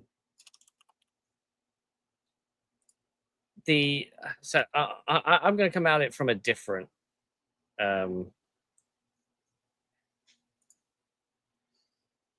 route. I need to find this older posts. I'm not sure if we covered this in a previous routine. Name all the x86 licensees that exist today. All of them? All 4. DMMP, Zhaoshin, technically VIA still I think holds one, Intel, and AMD. You said them in the reverse order I thought you would. Yes, I know. And that's because of this, right? Everybody knows about Intel, AMD. A few people have heard about VIA and Zhaoshin by association. It's the same way that Hygon by association. Yep. I want to say the longest standing x86 license holder. There's another one too. Still that still exists. Nvidia. That still sells. that still sells chips? Yes, That still sells x86 the chips? M6117, which was that was a buyout from SIS, which had spun off ALI, which then Nvidia bought, is essentially a 386 chip for the embedded market. Did that license continue, though, on acquisition? I believe they still were producing it up until the early 2010s. So I'm going to say there's, if you include Intel, there's 4. If you think Intel is the original, then 3. Obviously, the market is different. The original x86 patents are no longer protected. I think AVX2 still has like 6 years left, that sort of thing. Yeah. But the fourth company technically with an x86 license is DMMP. And people don't often hear about them because they come out with a new chip once every 10 years. Yep. And they came out with not a new chip, but an updated version of one of their 10-year-old chips. And you can tell because the date code on this chip is 2432. That means 2024, week 32. Mm-hmm. Now, this is a 32-bit x86 chip. However, as George was talking about, evolution still happens. It's just slower. Updates still happen. DMNP still update their designs. Yep. This is an embedded. This is a new twin core.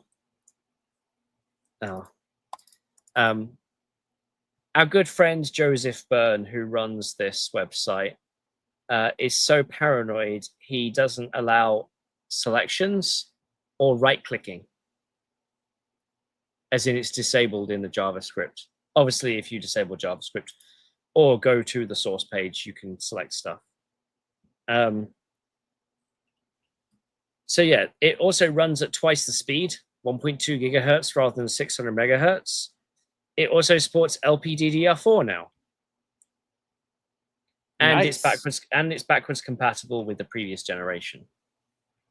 Excellent. And CNX Software has a full breakdown. Oh. So 2 cores, ECC, no GPU, PCIe Gen 2x2. It's not actually showing on the screen. Oh, sorry. Yep. Share tab. There we go. Yeah, more GPIO pins, more USB, now, more I have serial to ask ports. the most important question. Does it boot Crisis? I think the answer is no. So even though the chip taped out in 2024, it's still not listed on the website yet. An email through ICOP with limited details after a solution was showcased at Computex. After a little more research, I found a LinkedIn post from Embedded World and a German distributor. Oh my God. This is like... Supported operating Russian systems include testing Windows dolls. 10. Wait, 32-bit Windows 10, of course. Yocto, Debian, and Windows Embedded Compact 7. I love how this was found out by like a Russian nesting dolls of like chasing links and posts.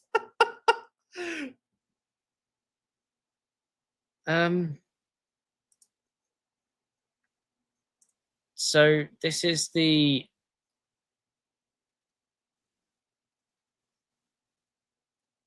ICOP upcoming embedded solutions.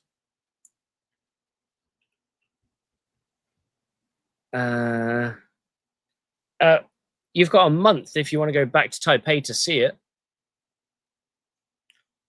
Unfortunately, that falls right in line with hot chips. So No, it's a few days before. You could be in Taiwan on the 20th and get back on the 22nd. no thanks. Actually, no, because you're going back the other way, so you actually save time. No thanks. And as James says, this is why you go to embedded trade shows, because you see chips that are realistically 20 years old, hosted by companies who probably don't.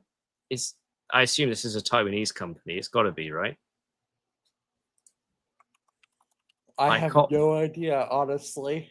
Yeah, I didn't even know that this was like being showed at Computex. Like, well, exactly, because we never go round the embedded stuff. Well, maybe you don't, but I do try. Apparently, I didn't do a good enough job. Partners include DMP. Wait, does that just go to the... Oh, so compactpc.com.tw is the DMP electronics. Wait, this is a completely different site. I know. There's like 4 different sites for DMP and Vortex. Yes. DX3, 1 gigahertz.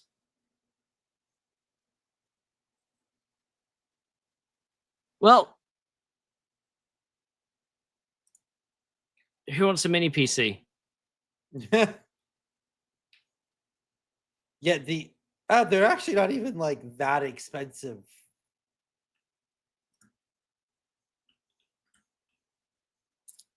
Add to cart. Send inquiry. Show my cart.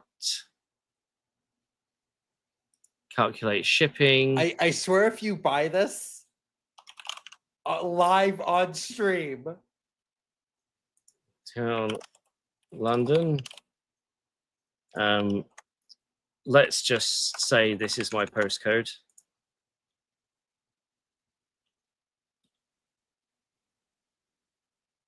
No shipping options for London. Try US. Try US LA.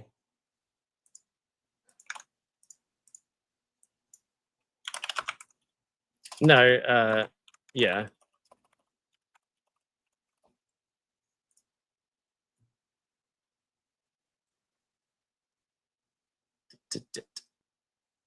Oh, so you can get it here.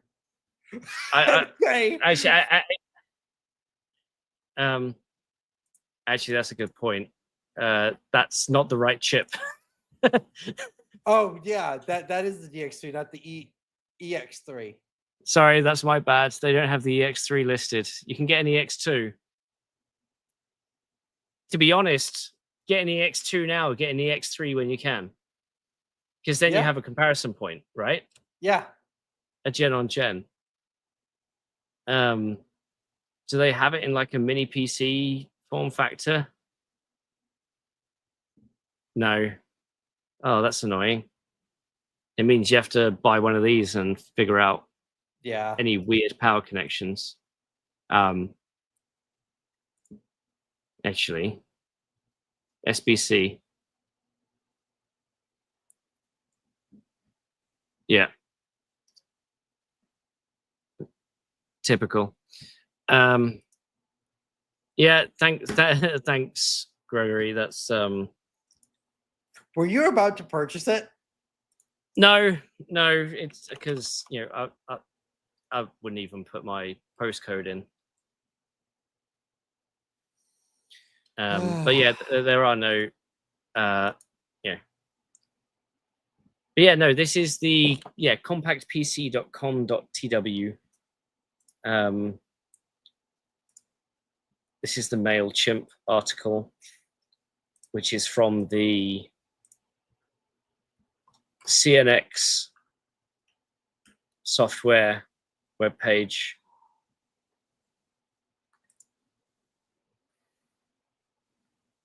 Yeah. Well, okay, this is embedded, and it's seen at embedded events, which means it'll be available this time next year. Yep. If you're lucky. New slowest event coming up. If you're referring to the competition I had with Gordon, I believe the stipulation there was 64-bit. Ah. And the motherboard must have a PCIe slot. Because I have a single core VIA VX900-I system. I can literally see it there. Technically, it has a PCI slot. And last time I tried to get it to boot, it didn't run. So for people wondering, you know, Gordon, before he passed, had competition is a strong word. Jeff from Craft Computing posted a review of a low-end AMD chip with a Cinebench 2015 score that he said was the lowest he'd ever seen. I said, hold my beer, which is quite apt for Jeff, given that he's, you know, Craft Computing. I got a score of 23 by fishing something out. Gordon from PC World then decided to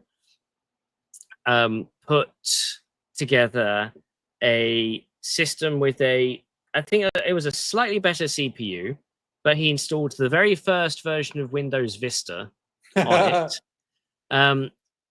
Put a really obscure AMD GPU, which the drivers were always really flaky on it, and loaded it up with things like Mail Buddy and stuff like that.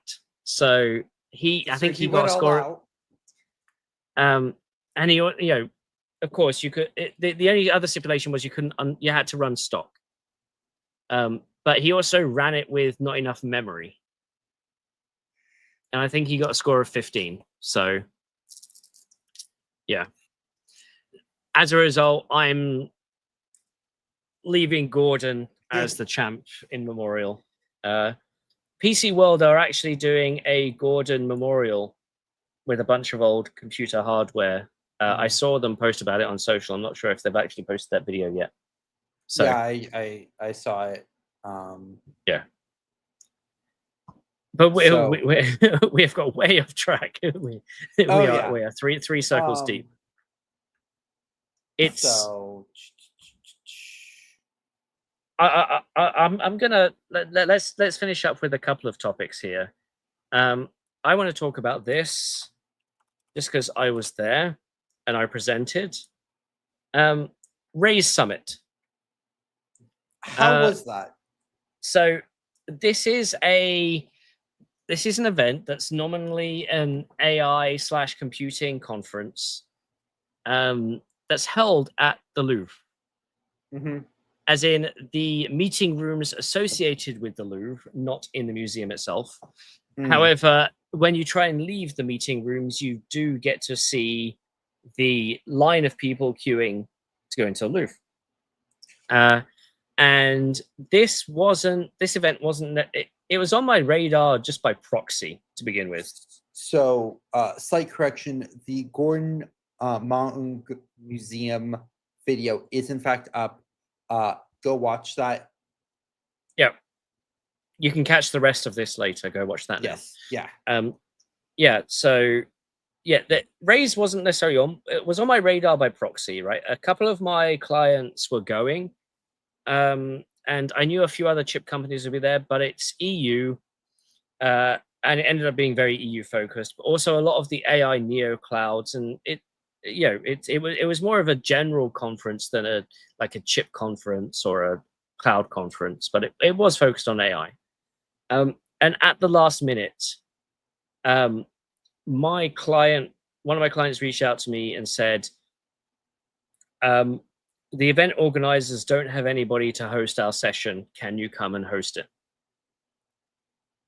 We'll pay for your travel. Now, it's Paris, right? I just get on the Eurostar and I book a hotel.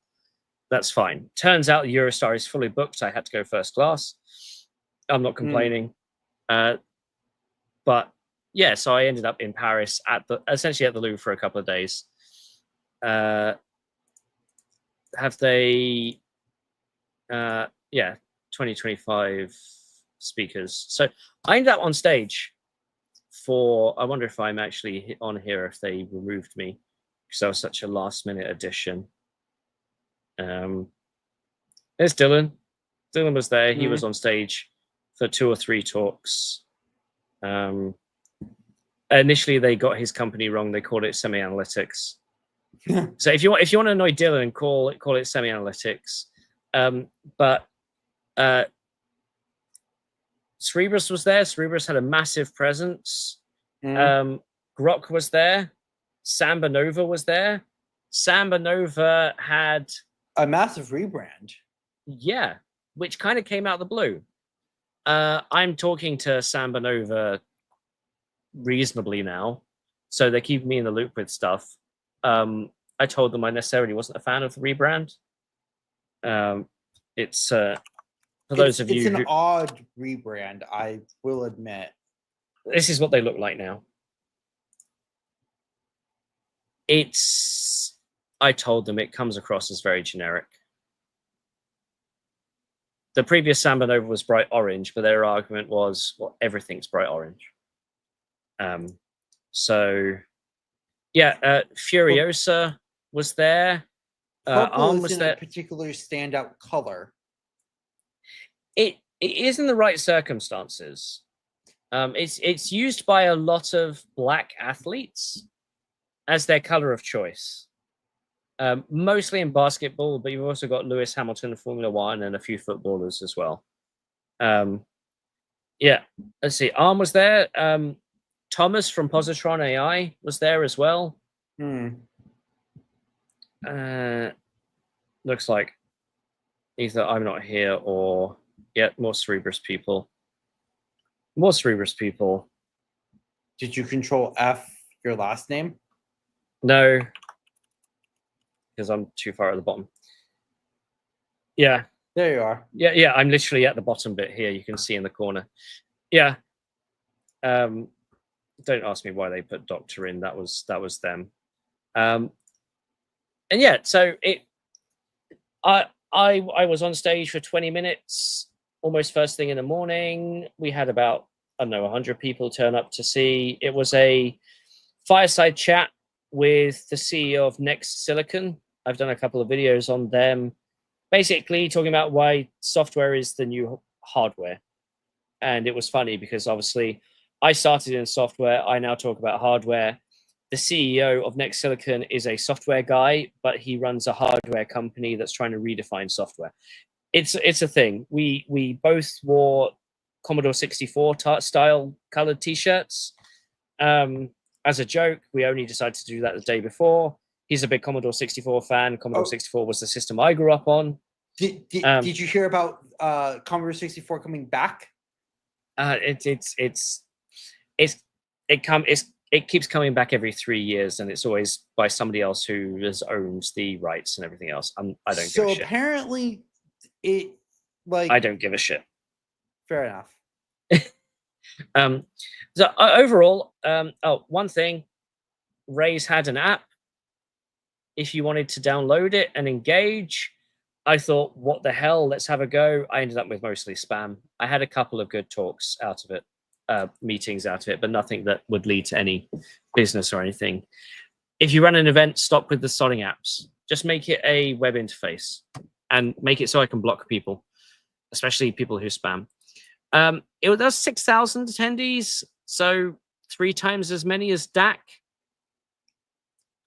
And I say that as DAC paid attendee. Excuse me. DAC actually sent me their numbers. They're about 2,000 paid, 2,000 got the free pass, and about 1,500 exhibitors. So before, when I said it was 5,500 attendees, that included all of those. Realistically, it's 2,000 paying people. This is 6,000 paying people. It was dense. It was busy. Having the talk on the stage was okay, was good. The thing, though, is I met Wally Rhines. Does that name mean anything to you? Wally is in his 70s now. He has been around the industry a lot. A lot of people in the industry know his name. You don't know his name by virtue of being in the youngest generation in the industry. I knew of Wally. I didn't know his heritage. He has spent the last few years as the CEO of a company called Konami. Konami is a company that's trying to solve fully homomorphic encryption. For those of you who don't know, fully homomorphic encryption is the ability to work on data that's already encrypted. So you don't decrypt the data, but you can work with it. It's been proven mathematically. It's been proven in silicon. The problem is it turns what would normally be 1 second of work on a plain text file into something that would take the same process at 11 days. 1,000 instructions becomes 11 million. So they have now taped out and designed a chip, which I'll be making a video on, with benchmark numbers about their chip that's essentially going to enable you to work on encrypted data without finding out the results of the encrypted data or decrypting it. Imagine you have the example is AI, because of course it's AI. It applies to more than AI. Imagine you have an AI public model. You want to use the public model, but you want to use it with private data. You can have the private data encrypted and never decrypted as part of the model, and the chip will use it. That's not to say you can't infer things about the encrypted data from the output, because of course you can. You'd always be able to. Yeah, that's like cache injection. But from a security standpoint, they have got it to the point now where you can take that benchmark of 1 second on a plain text folder.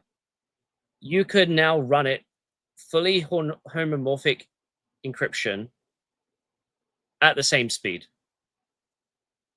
It takes a rack of chips to do it, but it now doesn't take 11 days. It now takes a second. So, and yeah, massive amount of slides, lots of detail. It's going to be an amazing video. I just need to go script it. They should be at Hot Chips. Okay. No, as in they should be. They're not, but they should be. Ah, I see what you mean. They could go into a good amount of detail about the architecture without giving the secret sauce away. It'd be perfect for a Hot Chips presentation. Essentially, I'm going to tell them to. I've got emails to send, but they should be at Hot Chips next year. And yeah, as Otto said, for things like ATM or again embedded space, the thing is you don't want a rack of chips for an embedded space to do things embedded stuff can do. But yeah, pretty cool. Yeah, so Raise, I didn't see much organic value in attending. Obviously, seeing people and connecting with people is great, always great, regardless of where you go. I spoke to Andrew, Cerebrus. I didn't speak to John. Sally from EE Times had a meeting planned with John and got blown off. As in, he ended up being busy. I don't think he spoke to any press that week. But yeah, it's meetings booked and stuff and all good. Will I go next year? If somebody wasn't paying for me, it's a bit of an ag. And like I say, I didn't get much out of it aside from the Konami talk. And even then, I went there almost as a but when he went through the presentation, it was like, oh, why didn't I see this? I should have, yeah. So if you see any presentations in any conference by Konami or Wally Rines, go see him. He'll be at supercomputing. He'll be at AI Infra. Yeah, and he will talk your head off as well. Because obviously after the talk, he stood around, was answering questions from people. I had to wait 30 minutes to get to speak to him because he was speaking to one person ahead of me. So, and even then he spoke to me for 20. So, yeah, cool. Oh yeah. There's the CEO of Salmon over there. Supermicro was there. I will say that the event was very French. And that being said, I had French food, and French food is generally very good. I'm not saying that British food is bad, but French food. No, I'll tell a lie. All I have to say is beads on toast. Just no. No. I've told you this. The difference everywhere in the world, you season the food as you cook it. In Britain, you season the food after you cook it. So it means the middle of the food has no flavor. The outside of the food, and you have to constantly season as you go. Unfortunately, the seasonings that most places give you are salt and pepper, ketchup and mayo, maybe vinegar. So, yeah, the French onion soup I had, which when is good is really amazing. I don't think I've had a good French onion soup in a couple of years, in more than a couple of years. I didn't have a good one in France this time around. So that's disappointing. So if anybody knows of anywhere in San Francisco, downtown or Bay Area, that does an amazing French onion soup, or even Austin, let me know. I will go. And if you give me a good recommendation, I'll buy you one. Are you going to be in Austin anytime soon? I end up there eventually. It depends who invites me. Fair enough. Yeah. Because I know you're usually in the Bay Area. Austin's a bit of a... yeah, my next US trips are San Jose, Stanford, San Jose, Phoenix, San Jose. Let me guess, San Jose. St. Louis, San so Jose. Confusing. Okay. Sunnyvale. Santa Clara. Palo Alto. Bay Area. As far as I'm concerned. Yeah. Yeah. Oh, Cyprus. Bay Area. No, Cyprus. The country. Like, okay. I thought you were talking about Cyprus, California. No. Okay. No, I'm not talking about Cyprus Semiconductor either. Which I is believe in the Bay Area. Okay. Weren't they acquired by Lattice? No, they were acquired by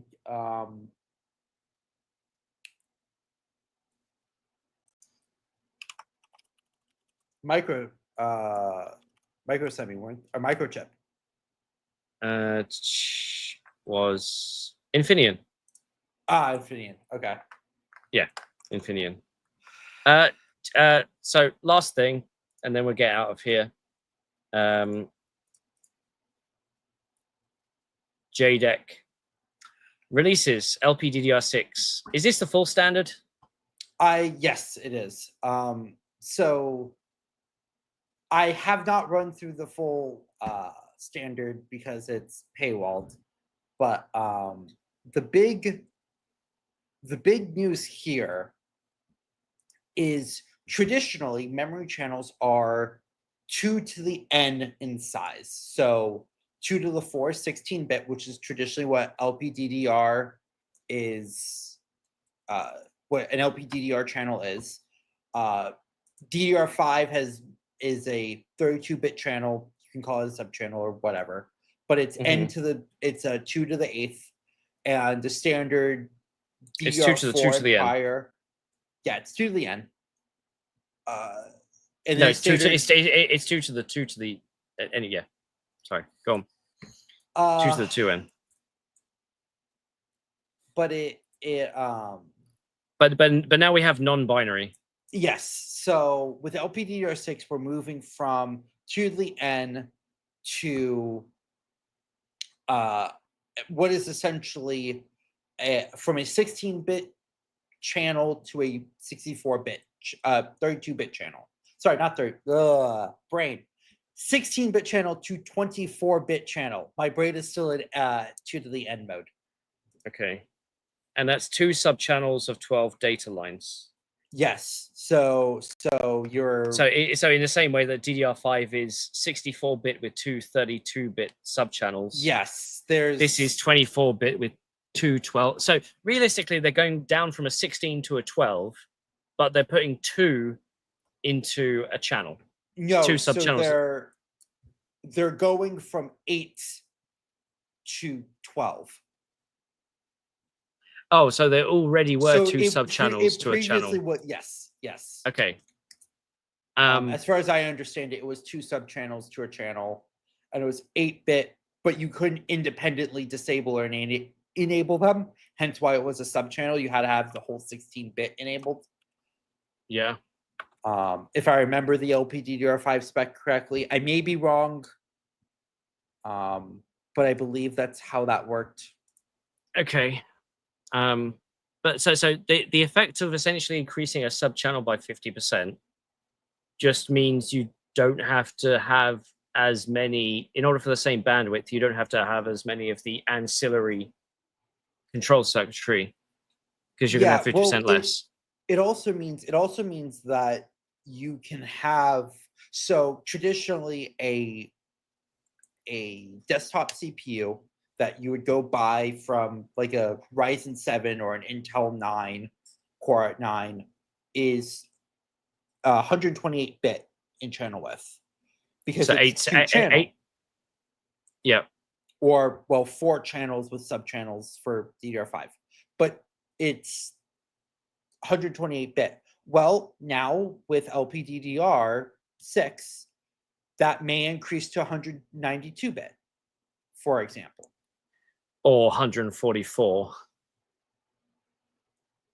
So you say that, but depending on how they do it, you could remember a modern Ryzen CPU is actually 160-bit because you have your ECC bits.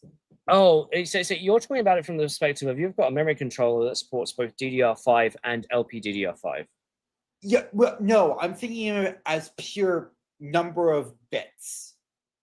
Yeah, it's and if you think of it as, you have to also care about your your ECC bits, then you are already at 160 bits for DDR on standard client CPUs. Whether we see the increase or not, I don't know. Hopefully, it would be nice to get more memory bandwidth, but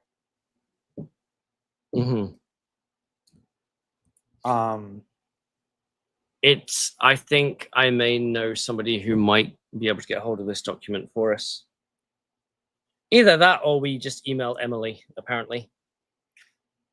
Yeah, I mean, if I went and looked in the technical library we have, I probably, the document's probably there. Yeah. Like, you're saying Chips and Cheese has a library? Nah. So okay, how common is ECC with LPDDR?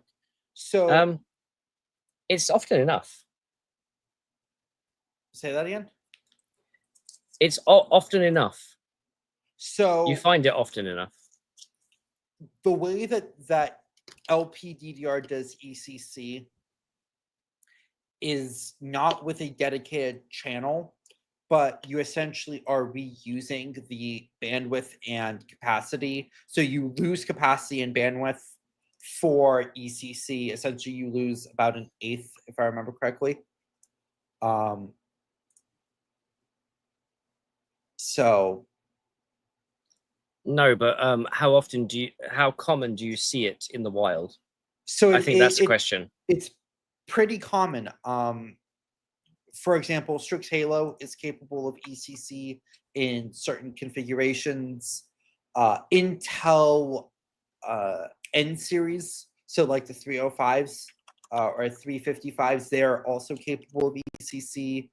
Nvidia Grace LPDDR5 platform has ECC.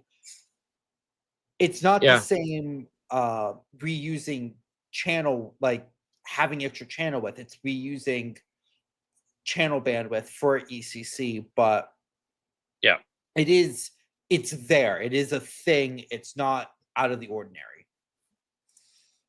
As James says, it's a controller level feature. Is it 25%? I thought it was 12.5. How many bits of ECC? Because traditionally I'm thinking it's 8-bit. It's 1-bit ECC to 8 bits of data. So one of the things to note here is that there is a difference to saying that ECC is possible and ECC is supported, because we've had this issue with Ryzen before, as in that AMD has turned around and said ECC is possible, we just haven't validated it. And it led to, at least early on, a number of motherboards having an option to say enable ECC. Mm-hmm. And you could put ECC memory in, but the option in the BIOS was fake. So it would report to the system that ECC was enabled, but ECC was not. And this was down to essentially the laziness of the motherboard manufacturers, because obviously they can put whatever codes they want behind an option in the BIOS. Yeah. And rather than having change these chicken bits, whatever, to enable ECC, because it wasn't on the plan of record, the POR, it wasn't officially supported, rather than take the option out, they just said, anytime the system says, am I ECC enabled, return true. So the only way you could confirm that ECC was enabled is by doing an ECC mem test or something. Yeah. And unfortunately, those tools aren't as easy to come across, at least without rebooting your system and having a custom USB drive and whatever. I would love a tool that you could just download, click go, and it just did a bunch of tests and says, yep, no ECC. Because then you could tell whether these systems actually have ECC or not. Yeah. And again, just because you buy a processor that says ECC supported doesn't mean the memory that the OEM has put in is ECC enabled. And even if it is, there's no guarantee that the firmware has ECC enabled. I will say that is actually a nice thing about the W series from Intel. Those boards all have to support ECC. Well, that's because DDR5 RDIMMs have a different keying.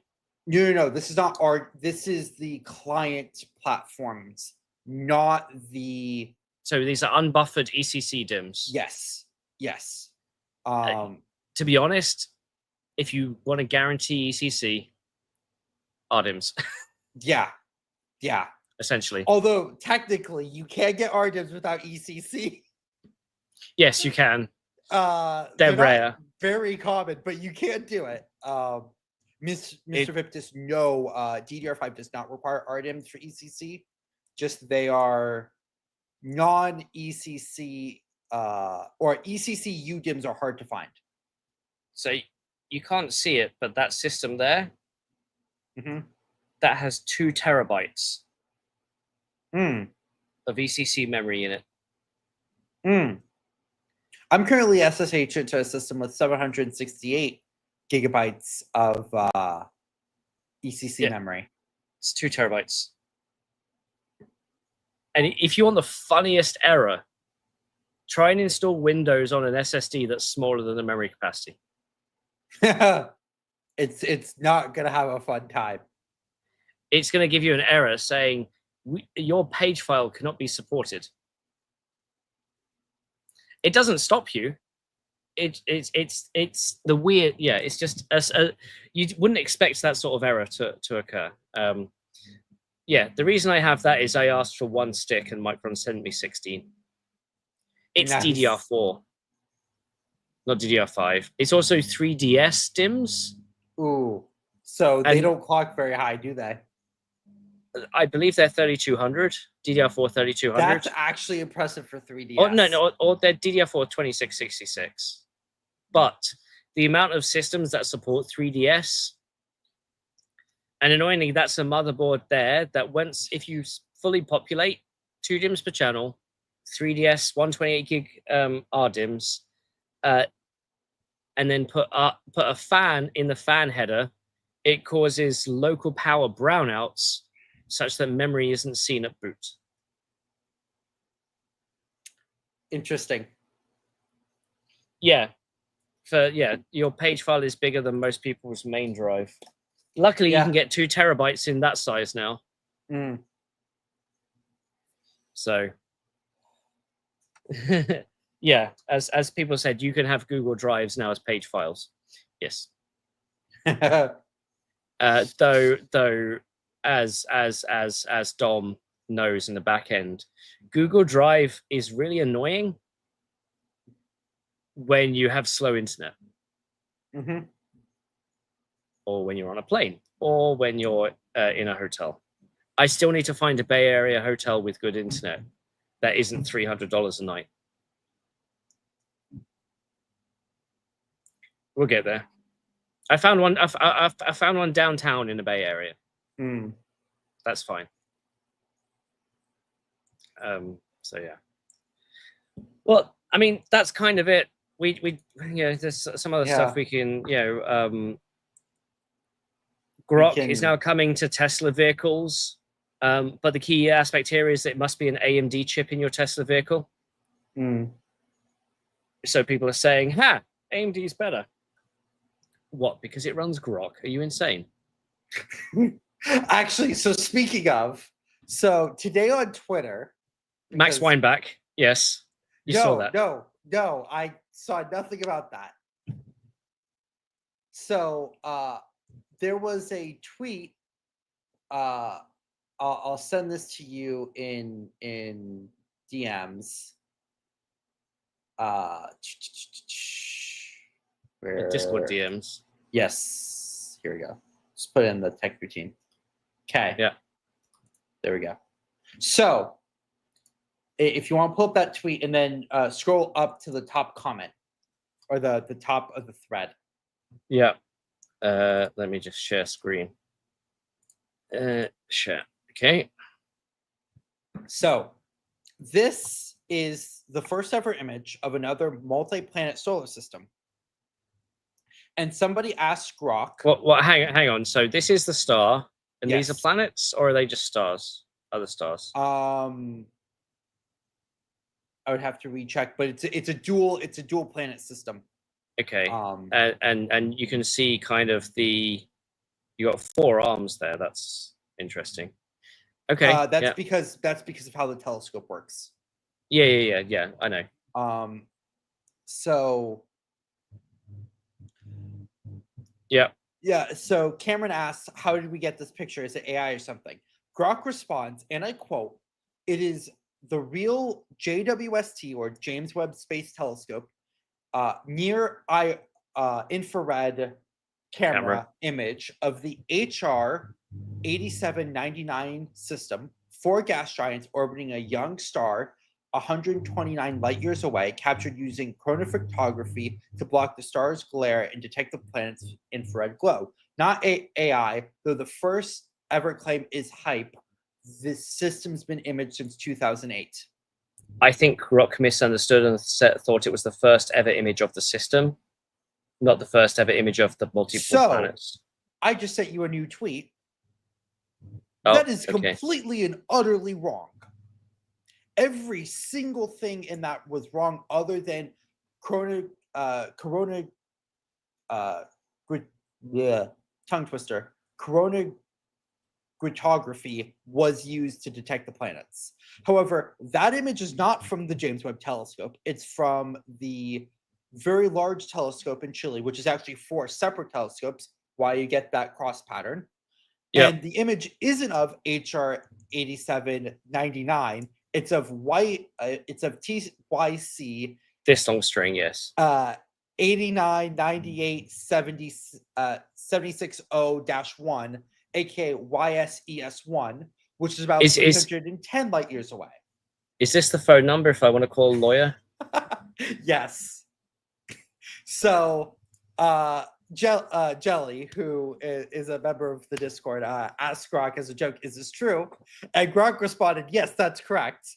The image is in fact from VLT Sphere instrument showing the system. the TYC system with 2 exoplanets. I mistakenly identified it as HR 8799.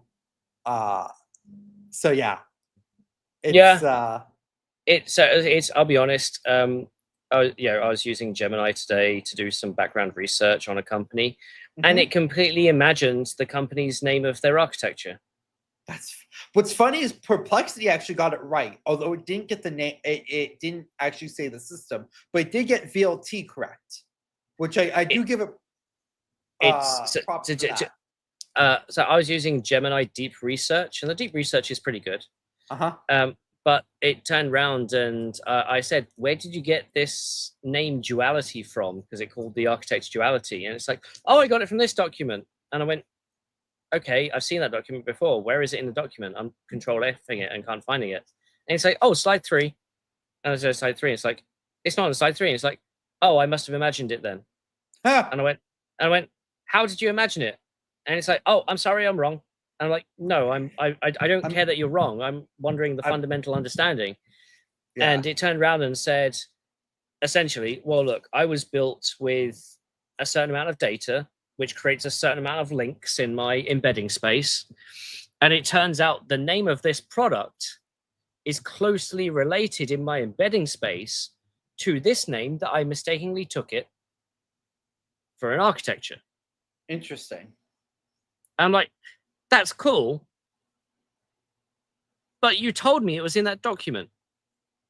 And then you proceeded to continue to tell me it's in that document. At no point did you recheck the document until I told you to recheck the document." Shmide says, "I was testing ChatGPT for programming. It only produces bad code." One, if you have a GPT subscription, it's better. 2, Gemini is even better. Mr. Vipitis says, "Language models can't self-reflect." If you give it the right framework to work from, it can. That's not by default because it increases processing time and token throughput. So, yeah. Suna says it's not very good at course corrections. I 50% agree with you. GPT, I use GPT in a lot of circumstances where I can't use Gemini because GPT has universal memory. So you can tell it to embed something into its permanent memory that you can use across successive chats. With Gemini Pro, each chat is its own firewalled instance and it knows nothing of previous. GPT knows how I like to get answers, knows that I don't take any bullshit, but also knows the frameworks with which so when I ask for details on something, it knows roughly how to present it to me in a way I like, because it's understood that, because it's part of its internal memory that it uses as co-prompts along with. Gemini doesn't. Gemini gives you the default output. So, yeah. There's a lot of that. There is one last thing. Have you heard of the phrase float your boat? Yeah. Or whatever floats your boat. I need to bring up. Do you know about Google's Veo 3? The video generation tool. Yes. You give a prompt, it gives you an 8-second video. Now, I am idiosyncratic that I like to take phrases and twist them with other phrases. So I don't say Bob's your uncle. I say Bob's your teapot. I don't say whatever floats your boat. I say whatever floats your goat. Which which has led me to this. Let's see if I can full screen it. It won't let me full screen.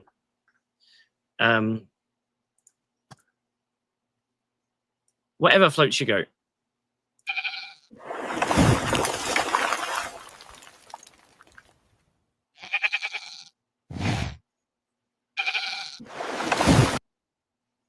Whatever floats your goat. Now, in the land of AI, the quadruped most associated with AI isn't a goat. What is it? It's a llama.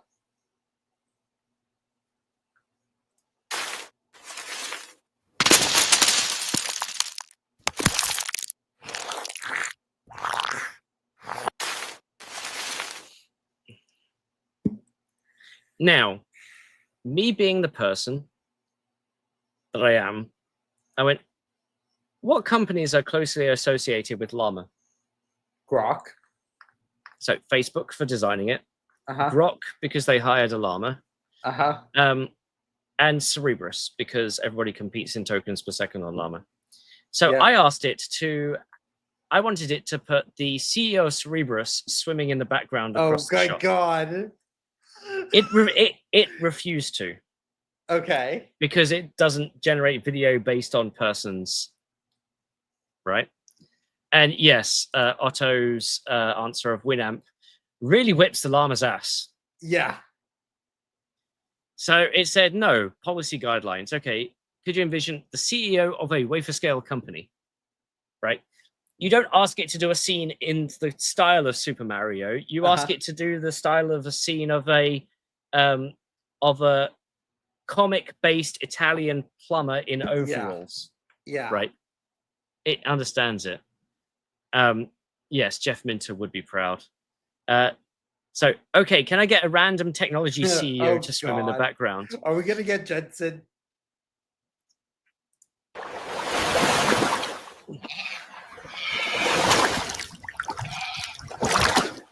It's so absurd. So I posted this on Twitter and I said, this is the state of AI right now. And our good friend James Pryor said, what, a llama in a sea of chips being chased by an NBA? And I went, yes. Yes. Yes. Yes. Yes. Yeah, if I was to detail, AI in 8 seconds or less. Yeah, this is now my new opening for every presentation. So, yeah, llamas. VO3 ain't that bad, it turns out. Though people, where is it? Slop alert, yes. Though not bad slop. It's a sloppy slop. Joe. Oh my God, James, no, too soon. Which one? Internal joke. But it's I was having this discussion the other day, right? I tell Google Deep Research, right, to go find out information on 5 AI companies. It comes back 2 minutes later with 15,000, 20,000 tokens worth. It's an agentic workflow. I believe it's an agentic with mixture of agents. How many GPUs did that run on? 1,000? No idea. 200? 250? And I was running it for 2 minutes, right? If we were in the old cloud model of dollars per GPU per hour, that one request would have probably cost me $20. Yeah.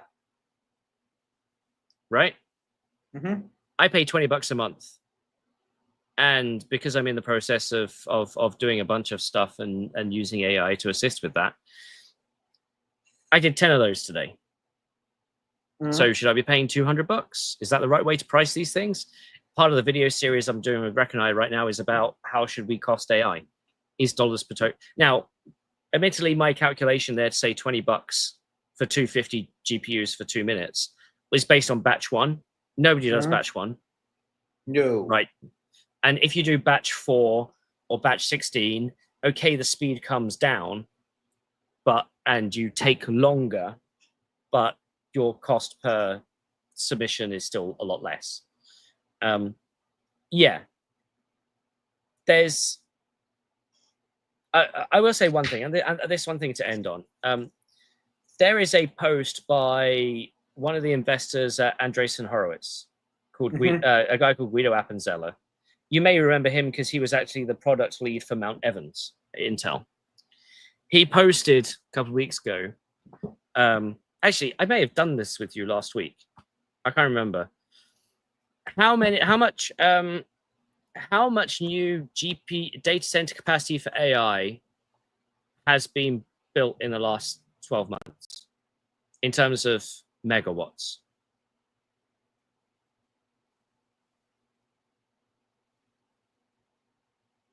I think the number I estimated was something along the lines of I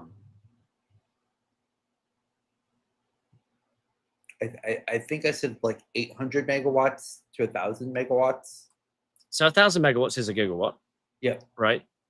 6 gigawatts of data centers for AI were built in the past year, or enabled. You know, a chunk of that is XAI, Grok. That's GRK, not Q. Guess how much solar energy China installed in the last 12 months?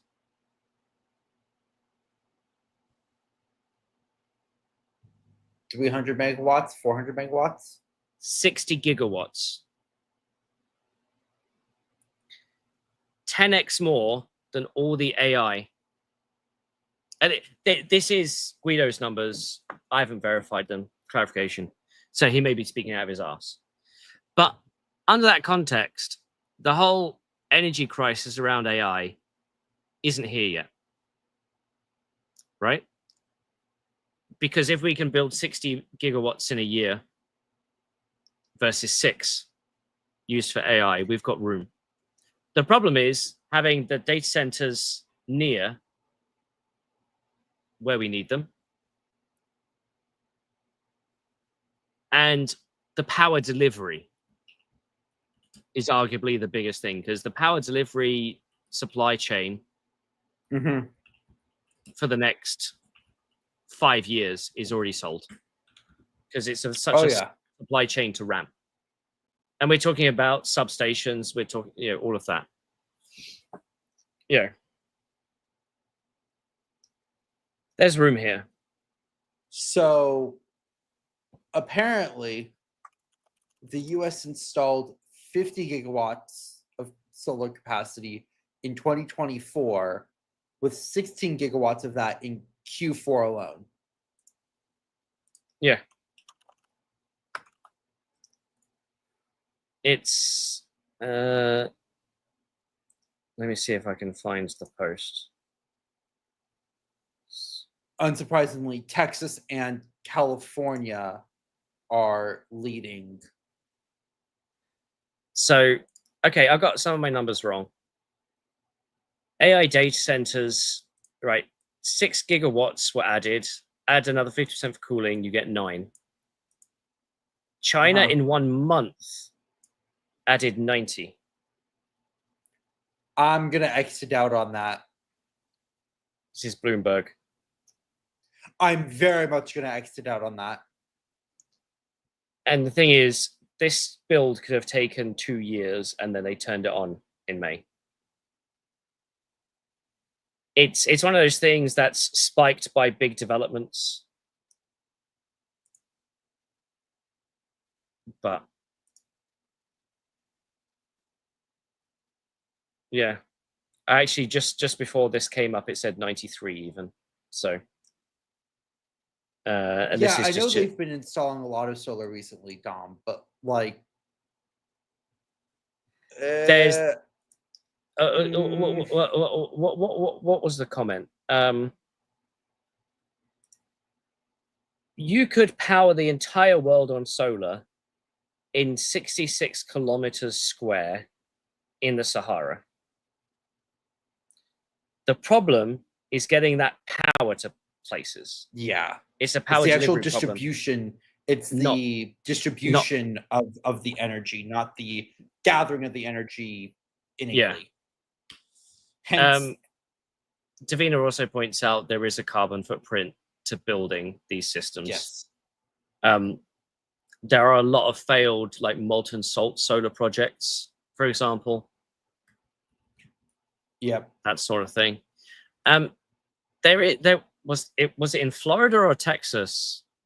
The local council denied planning permission to a solar farm because they assumed it would dull the sun's energy.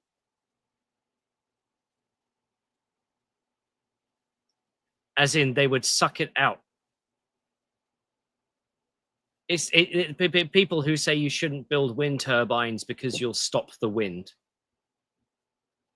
I would not be surprised if that was Florida. And as somebody who grew up in Northwest Florida can confirm, that sounds like something from Florida. Yeah. Yeah. Davina, thorium reactors, I watched that video too. I really liked that video, so I started watching more of that guy's stuff, as in the debunker, and then realized all he speaks about is nuclear reactors, and that got very boring very quickly. It's the Nuclear Energy Reacts series. That video on thorium was very good. And yes, George is now Florida man, and we are going to have a shirt made for him with a picture of cheese that says Florida man. I should have expected this, but yes, I grew up in Northwest Florida, in the Panhandle. Isn't Dylan technically Florida man too? Yes. Yeah. Yeah. So. Okay, cool. Let's wrap it up there. We've gone 3 hours. Yeah. Also, this room's getting. Yeah. Time for food. Time for bed. Yeah. Look out for some interesting stuff over the next week. We're going to have some interesting things to talk about, and lots of video recording and lots of really great content coming out. So, hope you all enjoyed.